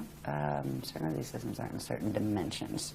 Because in other words, it seems, well, mind. okay, at least in what's out there, we're talking about four-dimensional beings being, the negative service to self coming in through. Talking about 15-dimensional beings being negative, some of them too. Oh, really? So going up much higher levels than is currently thought. Oh, yeah. Okay, because that's interesting that yeah, you're saying Metatron. there's a backup. Metatron, for example. Metatron is an entity. It was a Rishi entity, 15-dimensional Rishic identity, and that collective fell. But it was still on the Veka level. All right, when you get up past the Veka levels, because we have our density levels that are inside of a Veka level. Vekas go in sets of 4, and at the center is an Eka. All that stuff is inside of something called an Akasha level. The Akasha level can't fall, but any of the consciousness or the structures below that can. Okay, and what levels of density then are we going down from there? Each set of, each Veka, each Cathar grid, let's say, those little structures that you saw, each of those has like 4 density and implies a 5th density when you cross through the center. Whether you find that Akasha on the lowest densities in the Vekas or up in the highest in the structures of the Yukatharista body where it can't fall, it's all consistently, there are 5 densities and 15 dimensions to each set. They have different types of matter and different density levels of matter. Some are heavier than others and that kind of thing. So, but that part is consistent from the smallest all the way up to the largest. It is just the fineness or the refinement of the matter type changes as you go up into the ones that can't fall. There is a refinement to the energy and the consciousness there that you don't find in the one, in the lower systems, even the best of the lower systems. So I think that's how I would answer your question. Okay, and if you get the light beings that manifest here, that are really manifesting, in other words, they really are light beings, what level are they coming from? It depends. Could be anyone. From what level up? There's an old saying that light can deceive, but sound tells the truth. Sound is the vibration, right? Okay. The encryption. It's a feel thing. You can have really beautiful light beings that are coming in the form of, that are actually FAs or fallen angelics that are coming to mess with you. You can have really, really ugly ascended ones that are really good. They come from many different levels. We are learning to turn ourselves into light. We are the things that they are teaching us now. We're learning first bilocation, next is translocation, and then eventually you get to do transmigration, but that requires having certain things where you actually aren't trapped by the planetary time cycles anymore. So light beings, where do they come from? Well, they could come from here. You know, they could come from Venus next door. They could come from the highest levels or the lowest levels. There are light beings that come and visit out of the black hole systems, and there are ones that come and visit from the higher levels. So just because it's a light being doesn't mean it's good light. Okay. They've made a distinction. They taught us some very interesting mechanics about the difference of light or radiation signatures, right? There's something called Shalaya, living light, and it is a very specific configuration. It is created out of 3 units that form a light unit, and matter forms actually build out of these, right? And there is another type of light that forms through using actually the natural light, the organic light that comes from first creation, natural creation, organic creation, is the 3 balls. I don't have one here, but it's like, they call it the tribeca, where it's like 3, 1 ball on top and 2 small ones, and that is what the structure of the light unit is. It has the ability for those the 2 little bottom balls to phase in and out like this and spark when they do. So it can generate its own quantum. So it's eternal, right? There's another type of light that is not organically occurring. It occurs by bending the natural laws of physics and using the various forms of the Death Star Merkaba mechanics. And that is called the Shona light field. And it is a dead light field. And it is made of, they call it the Vesica Pisces configuration, where it is just 2 light things together like that, right? 2.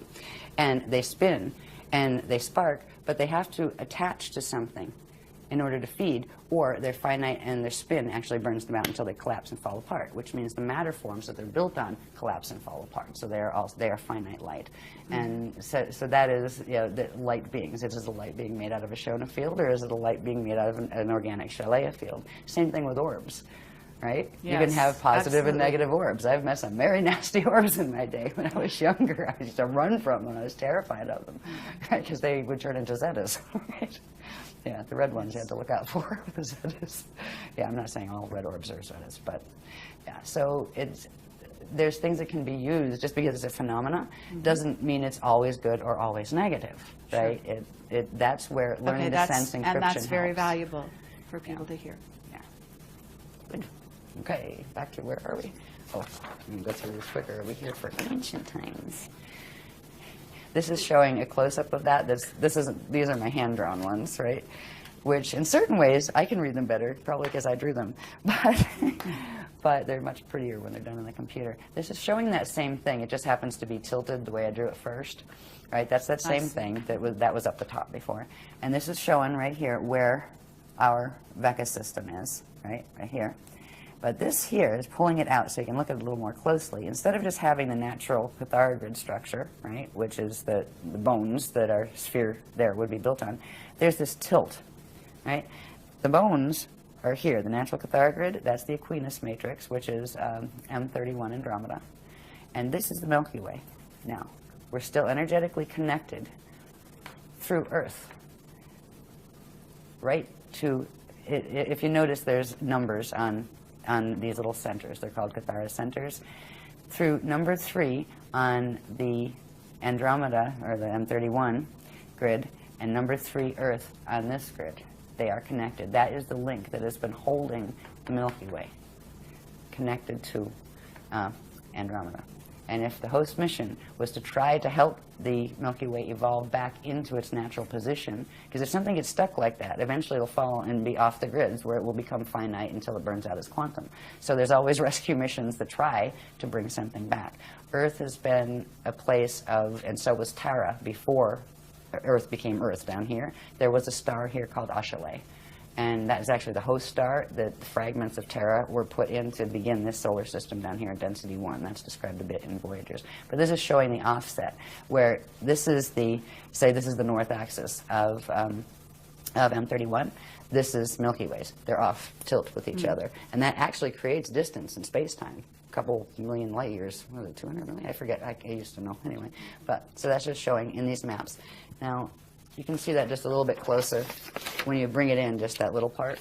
That shows those misalignments, where this was the natural structure, and that's the structure of the M31 Andromeda galaxy's core template, right? And these are the 12 main stargates in that universe, by the way. This is our Milky Way system. And right here on the number 3 gate, that is where they're still connected, All right, these others, there's a whole set of these that show the black hole system. It's called the Procyon black hole, and it's a mess. I mean, it's just, you can see the dynamics of how it works and the energy twists and stuff, but I'm not going into that on this one, on this particular presentation, because it takes forever. But they're just showing the offset. So, and what this translates into is that distance that we're seeing between M31 galaxy and the Milky Way galaxy. But they are one, and that is our home system. And if we are going to ascend out of the Vecca matrices, we have to ascend through there. Anything in this matrix has to go out through where it came in from because of the encryption that you carry. You will carry the encryption of the gates you came out of, so you need to use them to go back, in the Adashi returns. So anyway, that's showing some of that. Anything more here? Yes, this just gives an idea of how this, when you put the probability, the Hara bodies, right, that form the probability sets. And if you see, look in here, we had a whole bunch of these, and bless Willa, her and Bob typeset them all the little numbers, so you know which lines, because this becomes important.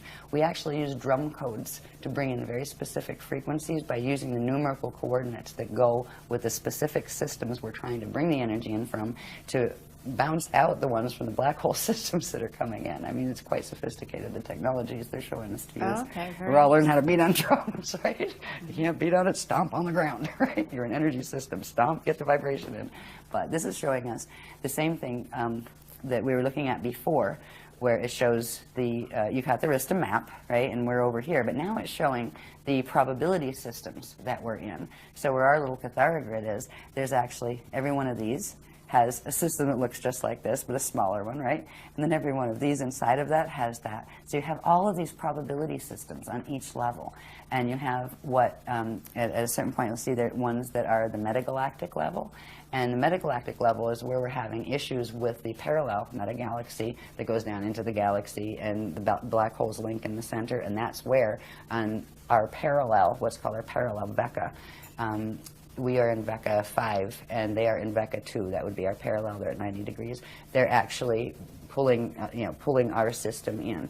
So this is just another way of looking at it, but showing not just the bones, but also showing the many, many layers, the wheels within wheels, the spheres within spheres. And these are all probability fields that interact with each other and pass through each other. So there are gate systems between all of these organic ones, and now there's wormholes that don't belong there too. So it's a really big story. No doubt about it. Right? Sometimes I just go, yeah. This is just a simple one after you saw just a little bit. And like, these are very detailed. Like we tend to, I think everybody carries little magnifying glasses around with them at this point for any of the chart facts that come out at workshops. Because all of these are actually numbers that mean something and words that mean something, right? But you usually need like, micro lens to read it. But this is showing a close-up of the section of that map that we just saw that corresponds to our galaxy. And it's showing how these can be translated. These locations can be translated into, like, where is the Milky Way core, okay? If we go and find Milky Way, and this is something like in the science books, right? The local group of galaxies. We got the Milky Way here, we got M31 up here, right? These are those two that used to be together. This is what science already knows by, studying space and the way they study it. The core of Milky Way, they already know, has a black hole in the center of it. The core of Milky Way's black hole would be right here.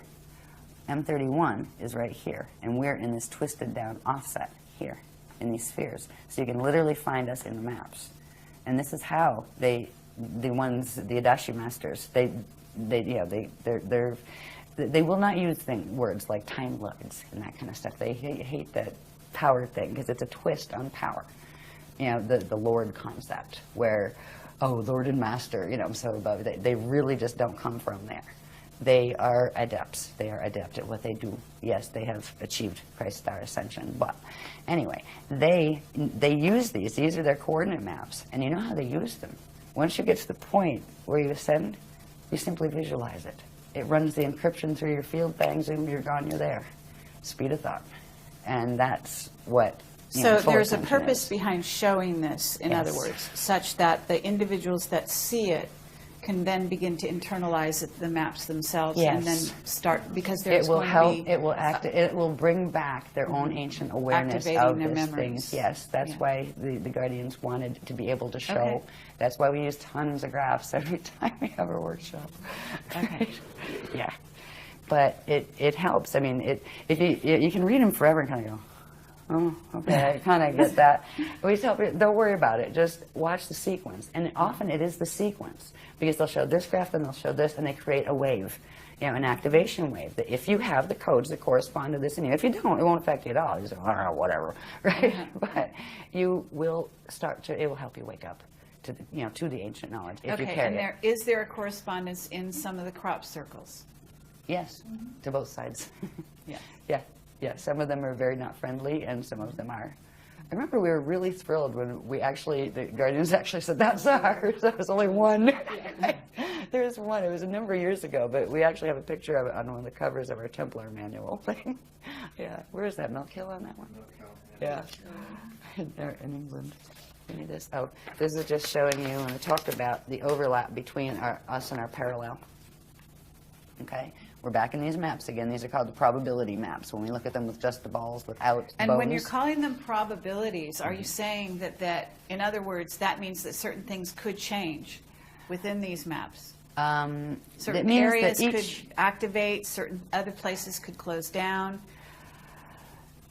Yes and no. Yes, but within a parameter. Okay. Within a set parameter. After a certain set of things occur, a probability locks in.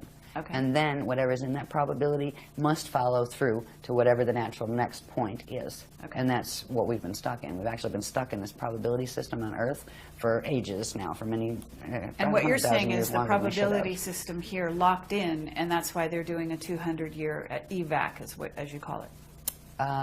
The probability locked in when the solar core closed, the sun is dying.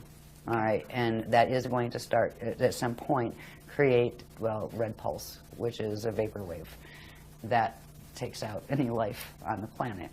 And when that event happened, that is something that you can't go backward from.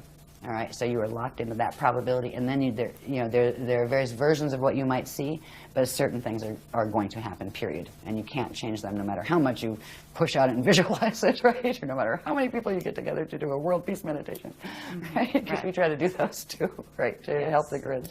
Yeah, so we did lock into that probability, and when the solar gate things happened. The fact is, I'd in our also system, like to talk about why or how that happened, that the sun did end up in that place, locked in. But we don't need to digress right here, but just for It'll future. probably get me in trouble if I answer that one fully. But don't I always anyway? There's there are a bunch of different, it's not just Zetas we're talking about. The Zetas are the little guys on the block. Don't worry about them at this point. There's a group called the Thetans, and they also run a very popular movement on the planet. And there's another group called the Borgia.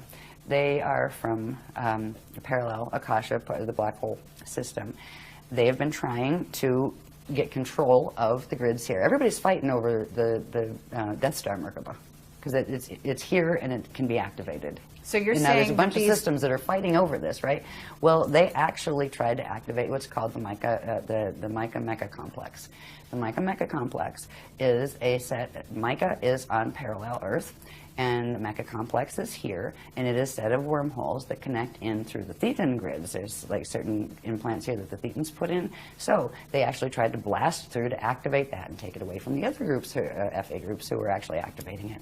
And it overloaded the solar core, and that creates a spasm. And when a prana seed spasms, it locks. And when it locks, it cuts the connection to the natural breathing that would happen between it and its dark matter template. And that is when Bardo starts. And the sun entered its Bardo cycle when that occurred. And it was grid wars. If you want to chalk it up to one thing, grid wars, again. This is stuff that is happening not because nature had it happen or God had it happen. No, this is because people are acting like crazies in this universe. You know, they are. They're just like so far gone in the don't get it anymore that, you know, we all came from the same place and we're supposed to work together peacefully. And, you know, this crew just doesn't get it, the ones dealing with these particular Okay, but are you mechanics. talking about, when you say Thetans and other groups, are you talking about off-planet beings that have come here, that are here? Maybe, are they physically incarnating? Yeah. Are they taking over bodies, that sort of thing? Yes, those Okay. two. Yeah. And then also, what about the ships that we've been seeing near the sun? What are they trying to do? Depends on which ones they are. I think Okay. you have various ones up there. Okay. But I just is got, there- ours aren't up there. I mean- You just said, all right, Guardian said they're not theirs. Okay, Right? but if they're there, in other words, if the sun is basically locked into this, then what would be the purpose of having ships there at this time? Okay, and it's got 2012, 2012, 2012. There's an alignment that's occurring in 2012 that has to do with the solar core. And whether or not its pranaseed is working, the alignment occurs. It doesn't involve the Rasha body or the dark matter template. They just said it has to do with 2012. I wonder if this has to do with what this workshop's about. See, every workshop they reveal another level of something, and this time they're revealing stuff about what they're calling the ancient arrow sites. The 12 plus 24 ancient arrow sites that the Guardians are activating this weekend. Okay. Yeah. Well, We'll know about it Monday. that brings us into the wingmake material, and we want to address that as well at some point. That's a better point after Monday, because that's what they're going to talk about in this workshop. Okay, well, there's a and I didn't know, they synchronicity haven't there. they haven't mentioned it since Voyages was written. And, you know, I was just like, you know, looked at some of the pictures, felt the encryption, going, oh boy, it's that stuff. Okay, pretty, but, right? No, thank you. You know, some of it's all right, but some of it has that twist to it. But all of a sudden, I mean, what is the name of it? I don't have the thing here. It was a really funny title. No. They called the workshop the what is it? The makers of wings and other things. Okay. Yeah, and it's not just about that. And it's not the people that are involved with the Wingmakers site. You know, these people are well-meaning people, and, you know, it's fascinating. They're trying to figure out what it is. Sure. But it's the particular group of the ETs that they're dealing with. These are a group of Nephilim. All right, they're called the Cortium, and they are part what is called the Necromaton Andrami hybrid with Jehovian Anunnaki. All right, the Necromaton Andrami are known as the Beetle people. All right, they had a lot to do with ancient Egypt and stuff. Yeah, and scarab worship and things, because their home form looks like that. Anyway, stop. Okay, I just got anyways. Okay. Talk about wingmakers later. Okay. Okay. But I don't want to offend any of the wingmakers people. I'm sure they mean well. But what we didn't know is, yeah, so they're saying, okay, we're going to do wingmakers, so I have to go look up a little bit on it and say, what is this stuff anyway? And it's, you know, all the sites I saw have the same story, and I have about a 4-second attention span when it comes to stuff I'm really not interested in anyway, unless the beloveds tell me I have to read it. And there's nothing there that said anything except, oh, there might be a few other sites, there might be 7. The Guardian said they're the 7 broken arrows. We'll call them the ancient arrow sites, all of them. They're our sites. They were our sites. There are 7 of them that have been compromised, but there are 12 primary plus 24. So we're going to learn about what they are in this workshop. It's news to me, but I have a feeling they're connected to the Spanner gates, the Navajo gates. I just have a feeling. They're the one set of gates they haven't revealed the locations for, except for one. So you're They talking revealed about Spanner 24, and that corresponds to the 24 DNA and... the 24 strands of DNA. Yeah. They use 12s and 24s a lot in things like Stargate configurations and that kind of thing. Usually there's primarily 12, and then there's various other increments of 12. And we have to find out what the 24 other sites are. So it's Okay. like, here we go again. I'm one of the people that really enjoys going to workshops because I like what I learn. Because I don't know the information before I go. I don't know if you know this about the presentations. No, I didn't. I'm lucky if I get an itinerary. I've walked into workshops and gone, well, you know, it's the orientation night. Hello, everybody. Thank you for being here. It's one of those mystery workshops. Don't know what it's about yet. I don't even have an itinerary. So right? you get downloads during the workshop? All during. Yeah. Okay. And And how then I do go you down and remember present it them. all? It comes through on a wave, and some And of it they sticks. record it? Some of it sticks. Okay. And diagrams. Diagrams, many, many diagrams. Okay, interesting. All right, Yeah. very good. Yeah, but it comes through live. It's Okay, always live. we're down to 3 minutes, believe Again? it or not. I don't know what happened at this hour. I could probably but- talk forever. Yeah, okay. What we found neat about these is the fact that, first of all, it was in direct response to the techniques that the Guardians said to do. And they didn't let us know the first time, right? They said, just do these projection techniques and things. And it was a big surprise, right? And then they told us the calling, how to actually call them, and they showed up again. And they are the intricate ones and that kind of stuff. But it wasn't just like one person with a camera. This was like a whole bunch of different people, some of them the first time at a workshop, you know, saying, do I want to go to workshops or not, you know, getting orb pictures. And it was just like one of those little gifts, you know, from the universe kind of thing. You go, cool, we got orbs. We never looked for orbs. They found us. But now it's becoming important because we're learning a lot more about the orbs and what it means in relation to what needs to be done for 2012. Okay. You know, they're teaching us how to become orb whisperers, as they say. And it's hilarious because, like, when we're doing the dancing and drumming circles, you'll see how people be like, you know, dancing and stuff, and there'll be orbs like dancing up on their fingers and That's stuff. lovely. Yeah. This diagram was is a close-up of a certain section of the maps that we showed you before that plug into the, you know, pictures that science draws of the galaxy and that kind of thing. It's showing our Milky Way system and the M31 that we're a part of in our probability set in our VECA. And over here is the parallel VECA. And over in this parallel VECA, there is a cluster of fall systems. That is the black hole system called the alpha black hole system. They've created, as you can see, these probability fields, these balls within balls, overlap each other, right? And in part of their natural configuration, that there is an overlap between them. Well, what the alpha system is doing in the parallel universe is using the Metatronic Atlantean Death Star Merkaba technology to reverse, if you reverse certain currents using that technology, you can harness a certain part of the field next to you and drag it into your system. And that is what they're trying to do. This place in between here, normally they would just be normal pass-throughs, but this one is all convoluted with all sorts of implant structures that are wormhole structures. They refer to this as the dragon's eye. The word dragon comes in, actually, not because of big winged creatures, but there was a race that got involved with all of this very, very far back in time called the Dragoon.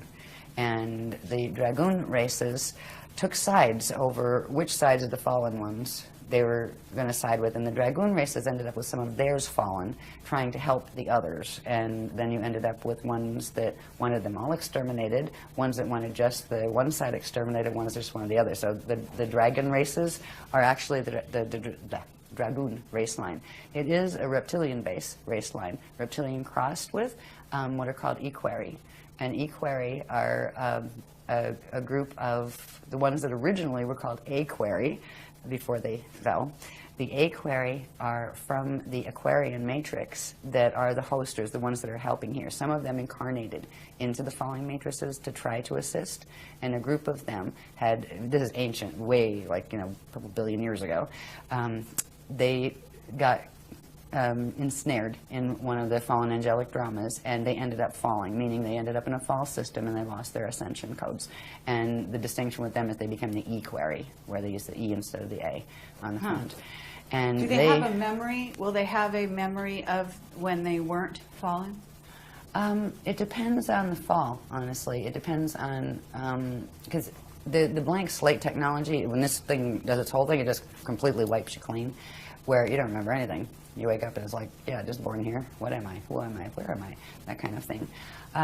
There are, because that happens when the transition of that fall occurs, because there is a final point of transition when the Death Star Merkaba activates and literally rips you apart and drags you into another field and then kind of assembles you in a facsimile on the other side. There are almost like time capsules that they leave for themselves, so they can refine the memory, and when you refine it and discover it somewhere else, it puts that memory back in. So they will get a facsimile of the memory that, you know, that they would have had otherwise. But the fall codes, once the Metatronic activations in a body have taken place to where those Merkaba fields have activated to a 55 spin or higher, 55 or higher, there's no turning back for the gene code at that point. The consciousness is trapped in that body, and the only way out is a hosted bardo, which means when the body does its natural death thing, it would need help, the consciousness just getting out of that body, and it would have to go through a rehabilitation process of that Kali-Rama path of step back, and have to come back out and reincarnate into the matrix again to, to try to get back into the ascension thing. So. Okay, and I'm also going to ask you at some point about what are beings that are like artificial intelligence, but they are not, they don't incarnate. They're, in essence, clones without souls, without, you understand where I'm going with that? I think so. So because we understand that the dark side is using a lot of those, and actually, sorry to bring this up, but the Wingmaker material talks specifically about a race of, in essence, they call them robots, which are, you could be calling them androids, whatever, that are actually, according to that material, we're on the way here. So, at some point, I'd like to address where those They're beings, already here, first of all. Okay. Go ahead. If you had to pick between the two, the Cordium and those guys, yes, you'd probably want to pick those guys, not the Cordium. Okay. Both of them, one's as bad as the other as far as their intentions and what they're up to. But yes, there are a lot of different races who have gone in that direction in an attempt to preserve their finite lifespans, where they started with transferring consciousness from an old and dying body into a new cloned body, cloned off their own, just make another copy. But the copies get weirder and changed every time, just like a photocopier copy. You copy after copy after copy, and eventually you say, what is that? Right. Well, there are races like that. Some of them are already here. As far as invading, I think they're watching too much Caprica. But, yeah, seriously. Because in the beginning, that's how it started, before the Galactica series. That's actually something that is, they're showing some of this drama in those series on TV. But as far as, we've not been, our team has not been warned about anything like that, as far as worrying about that being a problem. Okay. It's like, if it is, it's small compared to the rest of the things that are on the plate right now. Okay. Because it's not going to matter much if anybody invades if it rolls in 2012, right, the planet, right? It's not going to matter much then, because that would wipe out life here. It's not going to roll, though. Right. It would have if the intervention wasn't given, like full tilt roll.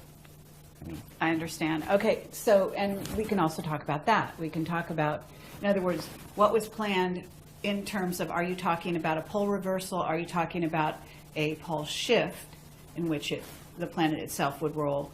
Crust spin. I'm sorry? Crust spin. Crust spin, yeah. And that was planned for 2012, apparently. And you're saying it's been stopped? Postponed. Postponed, yeah, until 2027, is it? 22s? No, that's 2230. 2230, yeah. Okay. And then what's going to happen instead? We'll talk about that when we get through these pictures, because these pictures will help understand what we're walking into in the first place, or what we're walking around on in the first place. And once we once we can understand that, then we can talk about, okay, what do you do about that? Especially when they're going to try to activate it and make all of this stuff happen in 2012. There are certain things. I mean, we have really strange titles to some of our workshops. We've got Mirror in the Sky. We've got Orb Fest here. I mean, but they all mean something. There are very specialized grid dynamics that we are being taught, so we can anchor the frequencies here of the things that are actually creating buffer fields for some of this. And it's actually the fields that we're helping the Guardians to anchor. And they'd be able to anchor it alone if they were here, but you need an anchoring rod. And that's what our shield, we call it a shield, the group shield, anchors here. The frequencies they send in, and they're actually giving a counter pull, so their 55 activation on the Merkaba can't go all the way in 2012. Because if it did, it would spin something called the planetary rods, and we'll see what they are in a little bit. We have a rod and a staff. Actually, we have two rods and a staff on the planet. And they are key energetic configurations that have to do with vortices and things like that. And they have made by moving the rods before, they have, well, they moved it from like Pangea to whatever the next stage was to the next stage. It breaks the crust. and it shifts it depending on what ways you pull the rods. And you have extinctions and things happen on the surface when they do that. They're planning to move the rods again in 2012, and we're not the little people on the ground, we're just helping the Guardians to anchor it, but the Guardians are going to stop that temporarily. They can't prevent it, but they can hold it off long enough to when the gates close. When the gates close, they have to pull their energy out. When they pull their energy out, that Merkaba is going to activate. You know, the Metatronic Merkaba the Death Star will activate on this planet, or what's left of the planet by then. So that's why evacuation Okay, can and be a good that thing. is sparking more questions, but I'm going to let you go on. Okay. Right. Okay, anyway, so that was the dragons. I just want to show you about that. That's in between our universe, which is really they call it the metagalaxy. It's our metagalaxy, Milky Way, and M31, and the parallel. And the parallel is the alpha system that has the black hole systems there that have wormholed their way through into our system that are trying to pull our system down as quantum food. Okay. Okay, yeah, great. Next one. Go on quick, right? This one is Yeah. It gets into the interesting stuff now, a little closer to home, because we kind of started high in structure, right? And now we're working down. All right, now, so we went from the galactic level, metagalactic level. Let's go down to the solar system level. This diagram shows the natural structure of an organic living solar system. Notice everybody has this little funny shape called, it looks like a star David or six-pointed star. That is a Merkaba star, all right? It implies a Merkaba field, which would be a three-dimensional, star tetrahedronal field around them, all right? And there would be, they come in sets of 12 planets. They have specific relationships, ratios, and sizes in relation to each other and in relation to their center sun. Every one of them have gates in the center. Every one of them has a central staff of energy that it rotates around. And it has two rods, one coming out, well, the rod comes out this way, and then the chamber comes out front to back, right? The sun would have the same thing. They all have their north pointing up and their south pointing down, right? They each spin on their axis at a reciprocal rate to each other, and their rods and chambers pass through each other and spark, because the rods can be very, very long energetically. So even though the stars and the planets may be long distances apart, the energy fields that their rods are sending would interface, and when they interface, they spark and they generate quantum. And there are certain periods in the natural breathing cycle, or expansion and contraction of energy cycle, where there's these wonderful arches that take place between the sun and the tops of its planets, and then the planets and the bottom of the sun. It's called the solar symbiosis cycle, and it's a natural living structure of a living solar system. And it generates its own quantum, and it expands and contracts, and all of the planets would have a coronosphere. They would look like stars. That doesn't mean you couldn't live under the coronosphere, but from the outside they would look like stars. And our system started out this way after the fall from Terra. It was actually taken, the remnants of Terra were taken back in through that Kali-Rama step back and reseeded, brought back out down in density 1 as this solar system. So that's how we did the fall from Terra. They actually pulled us back in through the Kali-Rama path and pulled us, rebirthed this system back out. And it was rebirthed back out in this natural configuration. So that is a natural solar system, and that's what we used to be. Next one. In a natural solar system. Sorry. This is just showing, for instance, with each planet, the natural solar system, you'd have the solar rod, right? And this one would have, it's not shown on this diagram, but you'd have the rod of the planet, and they would exchange energy together, and there would be energy arching through the planet, and there would be energy arching up and down here. There's another diagram that shows it a little better. But this would be, notice the north axis would be the same. There wouldn't be an ecliptic, because the north axis on both planet and sun would be pointing up in the same direction. That means, now, there's something called the planetary shield, that it's an invisible a platform of energy, that is a deflection field that actually forms from the planet spinning, and it's part of the actual Merkaba structure, and it goes horizontal to whatever the vertical is. So you would have this one horizontal. It would be the same horizontal as this one, where they would just be spinning in the same plane. That allows for the natural energy circulation and exchange that's supposed to take place in the living system. I don't know if you've probably looked at places like scientific representation of our system. It doesn't look anything like that.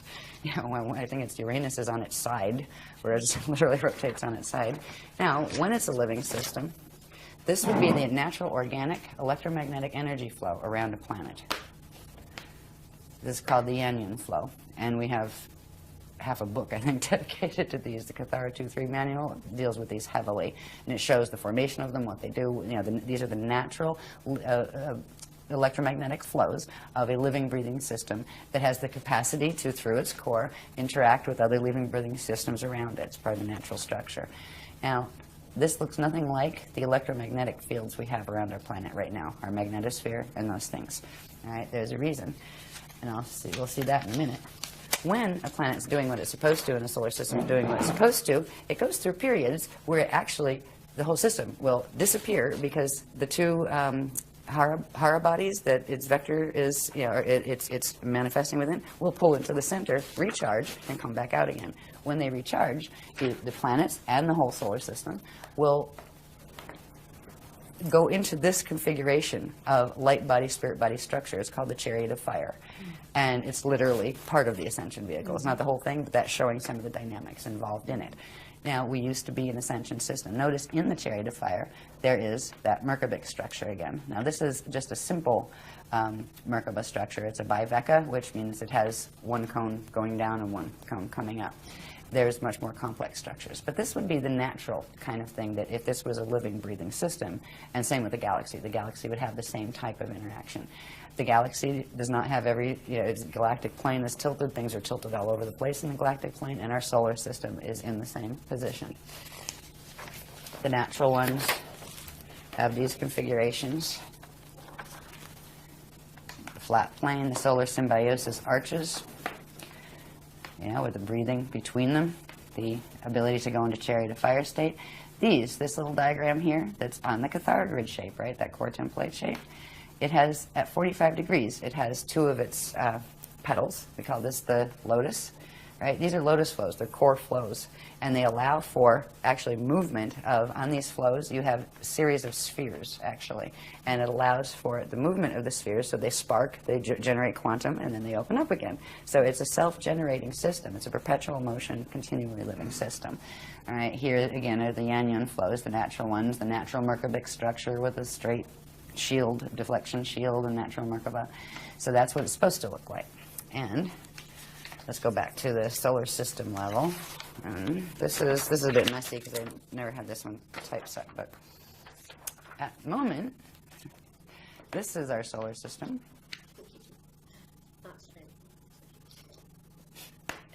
In the center there, you have the inner planets, right? We'll look at Earth in a minute as far as how it's sitting in its solar plane that gives us the ecliptic and all of that. This is the Oort cloud that is, out in space around our system.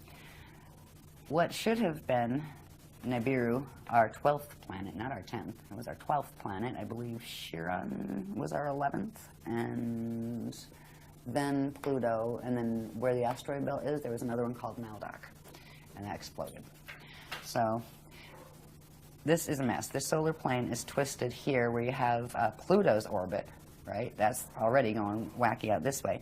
Then you have Nibiru that actually comes in, I forget, I have the date somewhere, every 3,000, 3,600, something like that, years. On the other end of it, there is another, it's an artificial body that was actually created by squashing together fragments of planetoids and things, and partially pieces of the moon as well. This one is called Wormwood, and it was meant to counterbalance the orbit of this, and they go in and out of the density 2, I think, Sirius system. And I think that's where they said it was. I have it written down. I haven't done the Nibiru stuff in a long time. But it's literally a cycling machine that was their watchtowers here. And it wasn't just so they could come in and watch us every 3,000 years or, see new information. It was to counterbalance this one. On this one, we have over here, what is the names on here? I haven't looked at these names. The Maitreya moon. And up here, I believe, was the Clarion. These were other bodies taken from elsewhere to create this. They literally created this. These are beings that are moving planets. They're moving stars. Like, we're worried about little grays. seriously. I mean, at this point, whatever, go ahead and abduct me. You know, jeez, you'll be sorry. You know, I'll fight back this time. No, I'm just kidding. But anyway, the thought of the scale of what is going on here, this is not natural. We don't see this one yet. It was due to come back in, actually, not Nibiru. Nibiru is not due for, I forget, it's like a couple thousand years still. But Wormwood was going to be coming back in.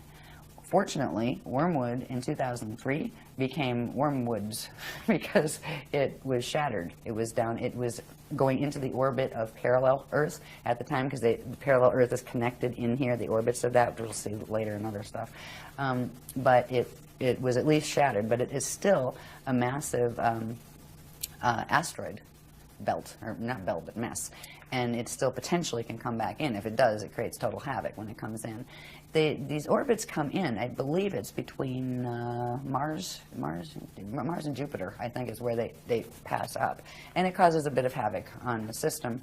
When full rip is allowed, where they come in at a certain level of density, because there's a way they play with the dimensions here where they can bring them in without totally tipping the system, without, you know, totally wiping out the solar system. That's why they've been able to do this cycle before. But when the full gates are open and they allow this in a stellar activation cycle where they're activating the 55 Merkaba, it will actually, these will be used to flip the whole plane and drag it in. And that's, they're literally, I don't know what kind of game you would call this, but they're literally using very advanced physics. So are you saying that they're all artificial bodies? Are you saying that Nibiru or No, Wormwood, that was one of the natural planets, or that was stars natural. from this, yeah. Okay, One, what about Earth. Wormwood? No, that was created. I think part of it were pieces of the moon and something else. I remember they told us about that a while ago. The moon is not a normal body either. That's artificially created Yes. as well. And because it keeps certain things at certain spin rates that they have to keep in order to keep the vortex connections to the wormholes. And that's why this whole thing is done. That's why our solar system is such a mess, because they were creating wormholes. Okay, what about a brown dwarf? Is there a brown dwarf in there? Possibly. I know there's white dwarfs, like Sirius B. Brown dwarf. It's possible. I would have to ask them. Okay, so the other axis that you've got there are two other planetary bodies. What are they called? This one they call the Maitreya moon. Okay. And it was like a long time ago, a number of years ago, that they gave this particular information. So it's probably somewhere back, either like in the writings or on the videos, where they explain, you know, what is Maitreya? You know, where'd that come from? Because some of this stuff they actually dragged in from the parallel system, to, you know, to counterbalance it. Clarion, this one up here, was related to, I think it was a piece of the other one that's, what was that? There's Clarion and there's the other one that was a normal part of here, Chiron. All right, so you have Clarion up here, that I think was a piece of Chiron. Chiron used to be one of the normal ones, and I think it was, you had Nibiru, Chiron, it was 11. Chiron used to be 11. But what's called Chiron now got stuffed down in here. Part of it got broken off, became the Clarion thing that they're using up here. And you have one of these controlled by the Wiesa-Dex black hole system, which was the Wiesa matrix that I had pointed out on those maps. You have Wiesa-Dex and Wiesa-Drax, and they don't like each other. They're fighting. You have the Anunnaki and the Omicron Draconians. They don't like each other, and they're both fighting. And then you have Wiesa-Drax that like the Draconians, and you have the Wiesa-Dex that like the Anunnaki. I mean, it's hilarious. It's sad. It's really just sad. But there are a whole bunch of groups on each side of this polarity drama. Then you have the Christics sitting in the middle going, oh boy, you know? Like, we're not fighting with anybody, but you know, what do you do when everybody's hell-bent on destroying each other? Because that's what's been happening down here for eons. So anyway, this is what our solar system looks like up here. This artificial, it's like a wobbling orbit. It's not just our planet that wobbles. There's actually a wobble created in the solar plane itself. It's actually taken the solar plane where it doesn't sit flat in the galactic plane anymore. I think it's at around a 45-degree tilt to the, you know, to the galactic plane. And it also created this thing here that through the core, and especially in the closer to the core planets like Earth and the Sun, it has harnessed how fast things spin, which means it's harnessed the time pulse. So through this device, they have been able to progressively get control over how fast things spin, so they can synchronize the spins of things over here with the things that they're trying to merge them with on the parallel side. It's a bizarre and fascinating and horrifically morbid technology, this Death Star technology. Now, what that creates on a planetary level, when we look at our poor little Earth sitting in the middle of this, and it's not just that this has happened on the solar level. They've also put the same type of mechanisms in the planetary core and in the Stargate systems here to create the same effect, to plug our planet into that whole system. They've done it on the other planets too. The ones that don't have anything that has its axis that's not tilted the same as the sun is either in its normal place and the sun got tilted, which is part of the case here, or it's not in its right place, because they should all be sitting on a natural, vertical and horizontal plane with each other. This is what we have right now. And like the science tells us this is normal and this is natural. Wow, our planet's tilted about 23.5 degrees and it does this cycle called the precession of the equinoxes. And, we've got the ecliptic shield, that cuts through. The sun's shield is here and ours, comes here. This is totally twisted. Our planet is tilted. This messes up its entire system. It's not just tilted. This one here shows at least a relatively normal-looking cathara grid inside. There's a whole set of unsacred, not sacred geometries that go with the Death Star Merkaba stuff. It has to do with the shapes of the flows, where before we had, I talked about those, the arms that, the petals that stood out like this, and they're at 45-degree angles, and they phase and spark and generate quantum, right? There's another one that has them pulled down like this, where they look much more like a flower. We call it the daisy of death, or the bloom of doom, but they're phase locked, where they can't phase, and that means it can't generate quantum. It means it's a planet that is dying because it can't breathe. And that's one of the things, and it constricts the cathara grid at the center. And so something, I think we have one that shows that. What that also does is create a bulge at the equator where it squashes the natural spherical shape down. Hello, is there also a correlation with the cross? In other words, the actual symbol of the cross reflecting what is in essence this frozen inability to Yes, and even more. That has to do with the mutation of natural Shalea light units into forcing them into the Vesica Pisces dead light unit configuration, the sign of the cross. Yeah. The original cross has perfectly equal, and it's called the ruche, and it has perfectly equal. I think the Celtic cross is the closest you get these days as far as symbology. And it fits inside a circle, in other words, because then it's... Yeah, I don't have mine on. Anybody have one on? It's one of our sacred symbols. So this is, right now we have, this is all part of the mechanics of the Death Star Merkaba technologies. We have the unnatural precession of the equinoxes. This is called the sextant shield. It's actually it's a distortion shield of energy that keeps those vortices spinning at their tilted angle. It keeps us aligned with, we flip between being aligned with Polaris, which we are in that phase now, and flipping back into alignment with Vega. And we just keep cycling back and forth and wobbling back and forth in the precession of the equinoxes, and they're not normal. They just released when was Ireland, November last year? They just released some, October, yeah, they just released some fascinating things about the old pagan rites and stuff, and what this actually has done in its relationship with parallel Earth. This was done for a reason. The cycles of the equinoxes and the solstices have to do with alignments between parallel Earth and here, and between parallel Earth and the center of the Milky Way galaxy, the black hole there. And that's what we're looking at coming up on in 2012. And that's why 2012 was, the Mayans got the word it was going to be the end of times and those kind of things because of the dark road. Yeah, the dark road, all right. So these things, these configurations that we're seeing, the sextant shield is not the natural clock or shield, that the natural spin ratio that you would have for the planet on its axis. They actually have been accelerating time for the last 13,000 years to make it faster so it would catch up with the parallel antiparticle universe so they could merge them. And it means our days have gotten shorter, our spin has gotten faster as far as on the planet and that kind of thing. There's other aspects to this that are created by this technology, and all of these go together, right? Like when you see one, it implies the others. Mm-hmm. This is our poison apple. This is the net field. Okay, now part of the poison apple isn't shown here. I'll show that on this one. But this is literally a containment net. It is a Shona, which means that made of Bivecca light units instead of living light units, containment harness.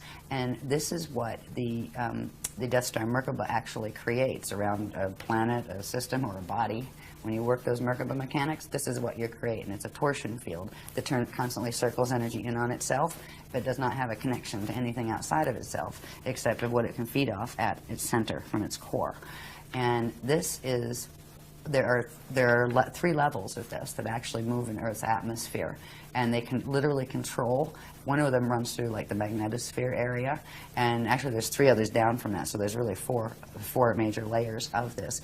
It controls, it reminds me of that whole thing, we control the vertical, we control the horizontal. Remember that show that used to sit, I think Outer Limits or something used to say that on TV? Well, it's kind of like, yeah, they pretty much do. All of these net systems are plugged into things like the HARP machine. And I'm sure the Hadron Collider has something to do with activating all of these too. I heard they just had their first good test yesterday or something. Yeah, this week. Good timing. Right. Full activation. Yeah. So these net fields are responsible for literally wiping out the DNA. Science has already figured out that DNA is sensitive to a couple of things. It's sensitive to radiation, that can destroy DNA. It's sensitive to magnetism, electromagnetism. You mess with the magnetic fields, you mess with the DNA. That, just like it's blocking the natural currents and flows that would normally come into the planet, it does the same thing to the biologies on this planet. This is why we have no memory. It's wiped it right out of the DNA. It's actually still in there. It's in junk DNA. It's in pieces. That's what we're working with the technologies that the Guardians have to reassemble. And it does it through controlling the epigenetic overlay, which is the chemical sheath the science is just learning actually triggers how genes will behave in the DNA. Right, so it's a combination of both. But this is why we have no memory of our race memory or any of that. And this is what is holding the mutation in the body. Right now, our own biofields and the biofields of the life forms on the planet carry all of these same mutations. We carry these, we carry the wobble and vortices, we carry the phase-locked bloom of doom in their flows and all of that. And if we are going to ever get out of here while we have time left where the gates are open, it's amazing the gates are even open or even still usable after all of this, but we need to reverse mutate our bodies. And we have been working for 10 years with that. We've worked through the light body layers, we've worked through the spirit body layers, now we're into something called the Age body layers.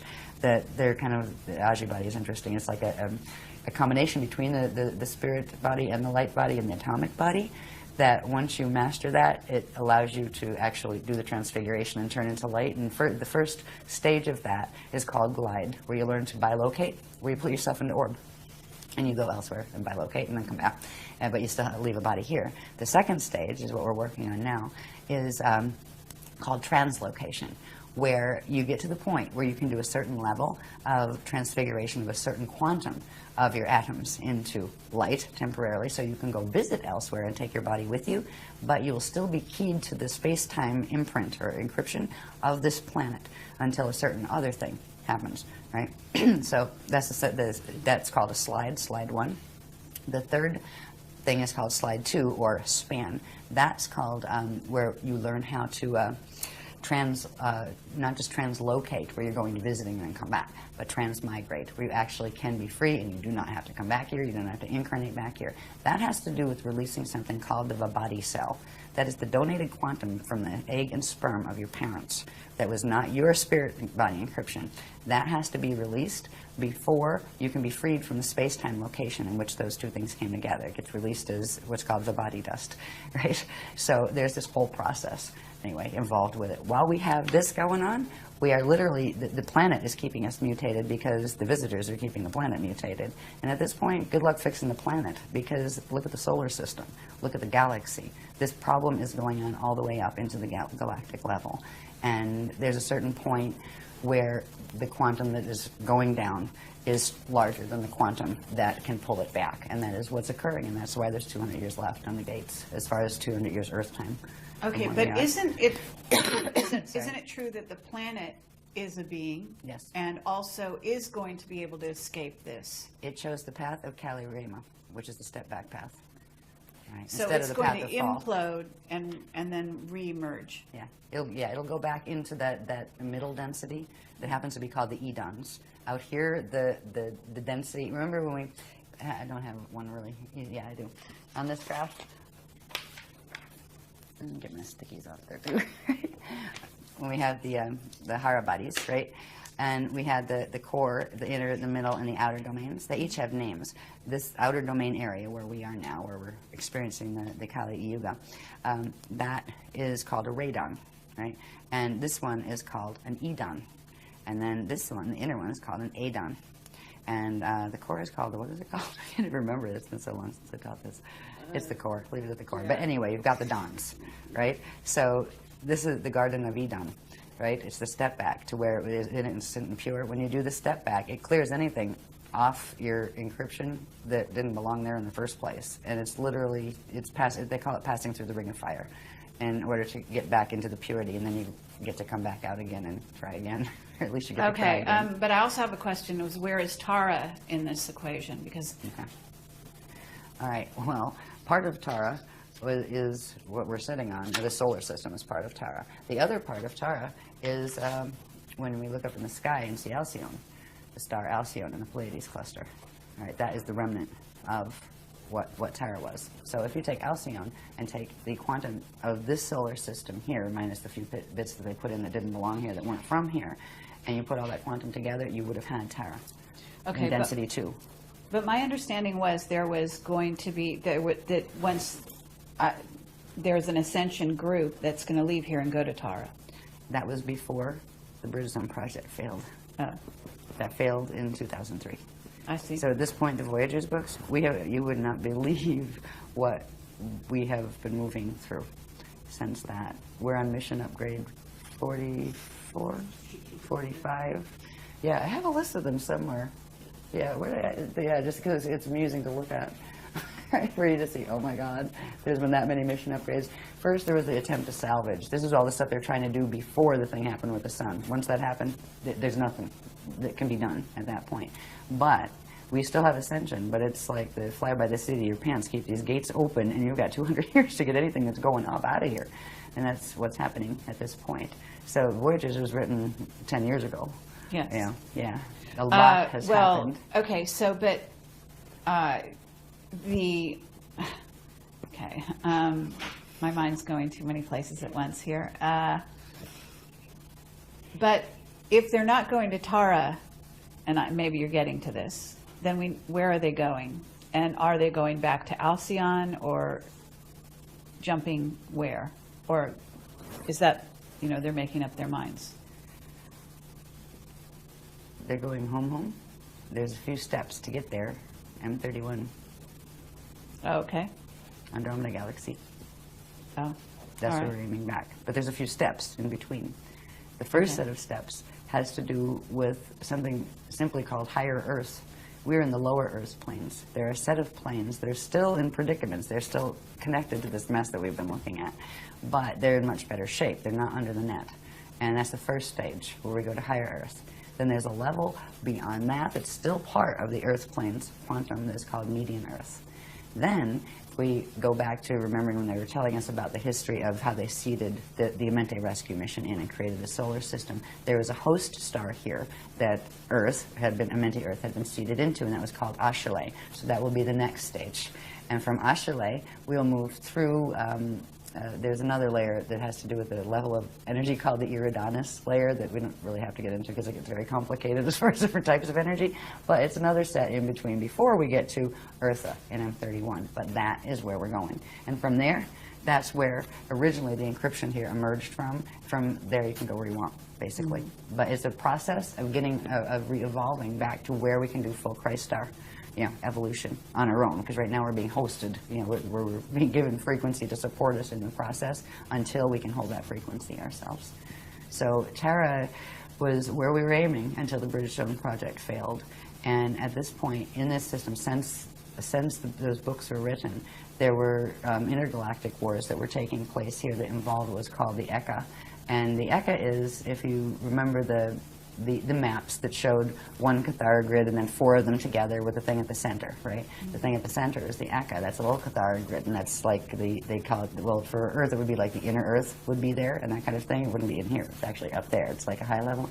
That actually fell in one of these wars. Ekas can fall. The Akasha above it can't, but the Eka did. But what happened to the beings that were there?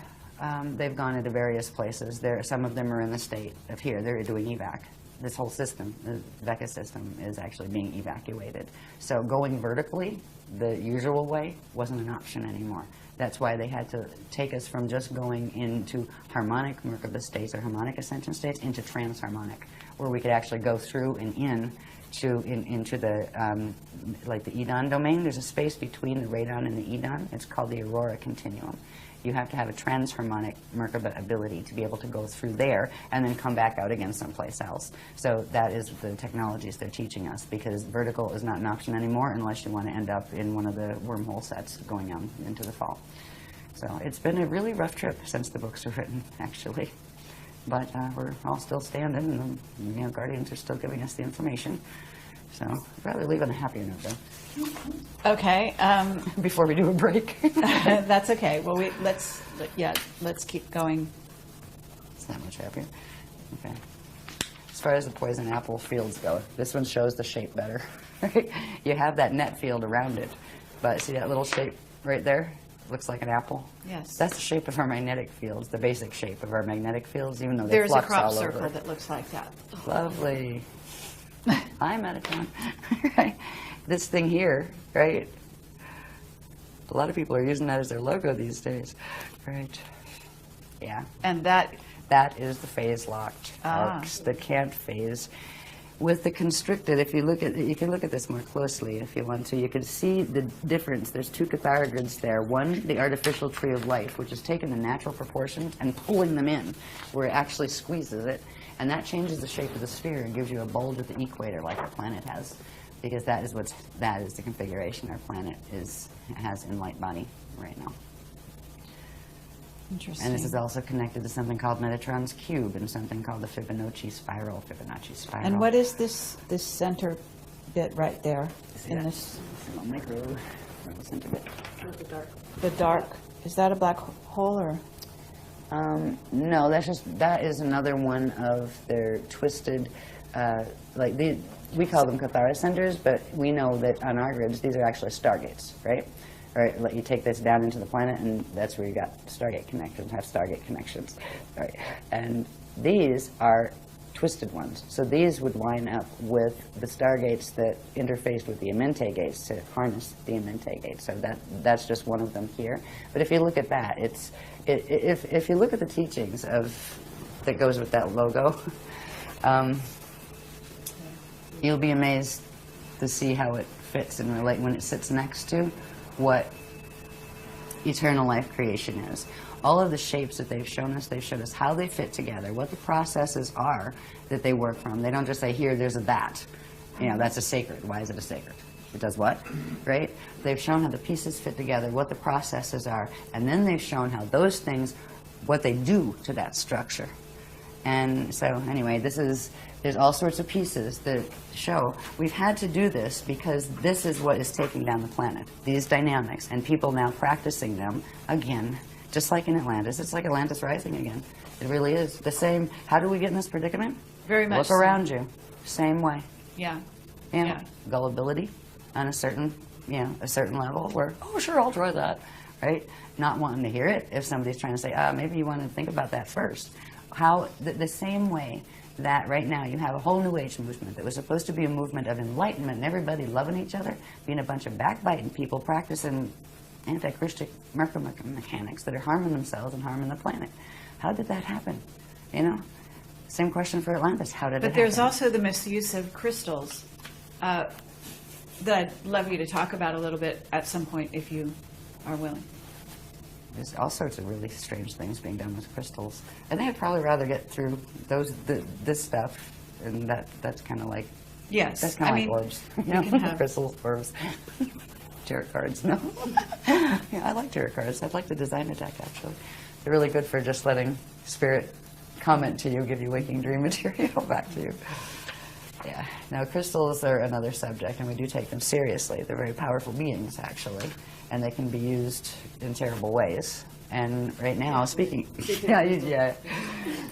of crystals, it was really funny because right around, I think it was around 2002, the Guardians we're starting to teach us about the Nibiru and Diatic crystal bases that are here. They're subterranean crystal installments that were planted here and actually seeded from Nibiru and used to create, literally spike the grids to receive Nibiruan frequency and to receive wormhole frequencies and that kind of thing. Now, all of the crystals in the world, under our world, are like that, but some are.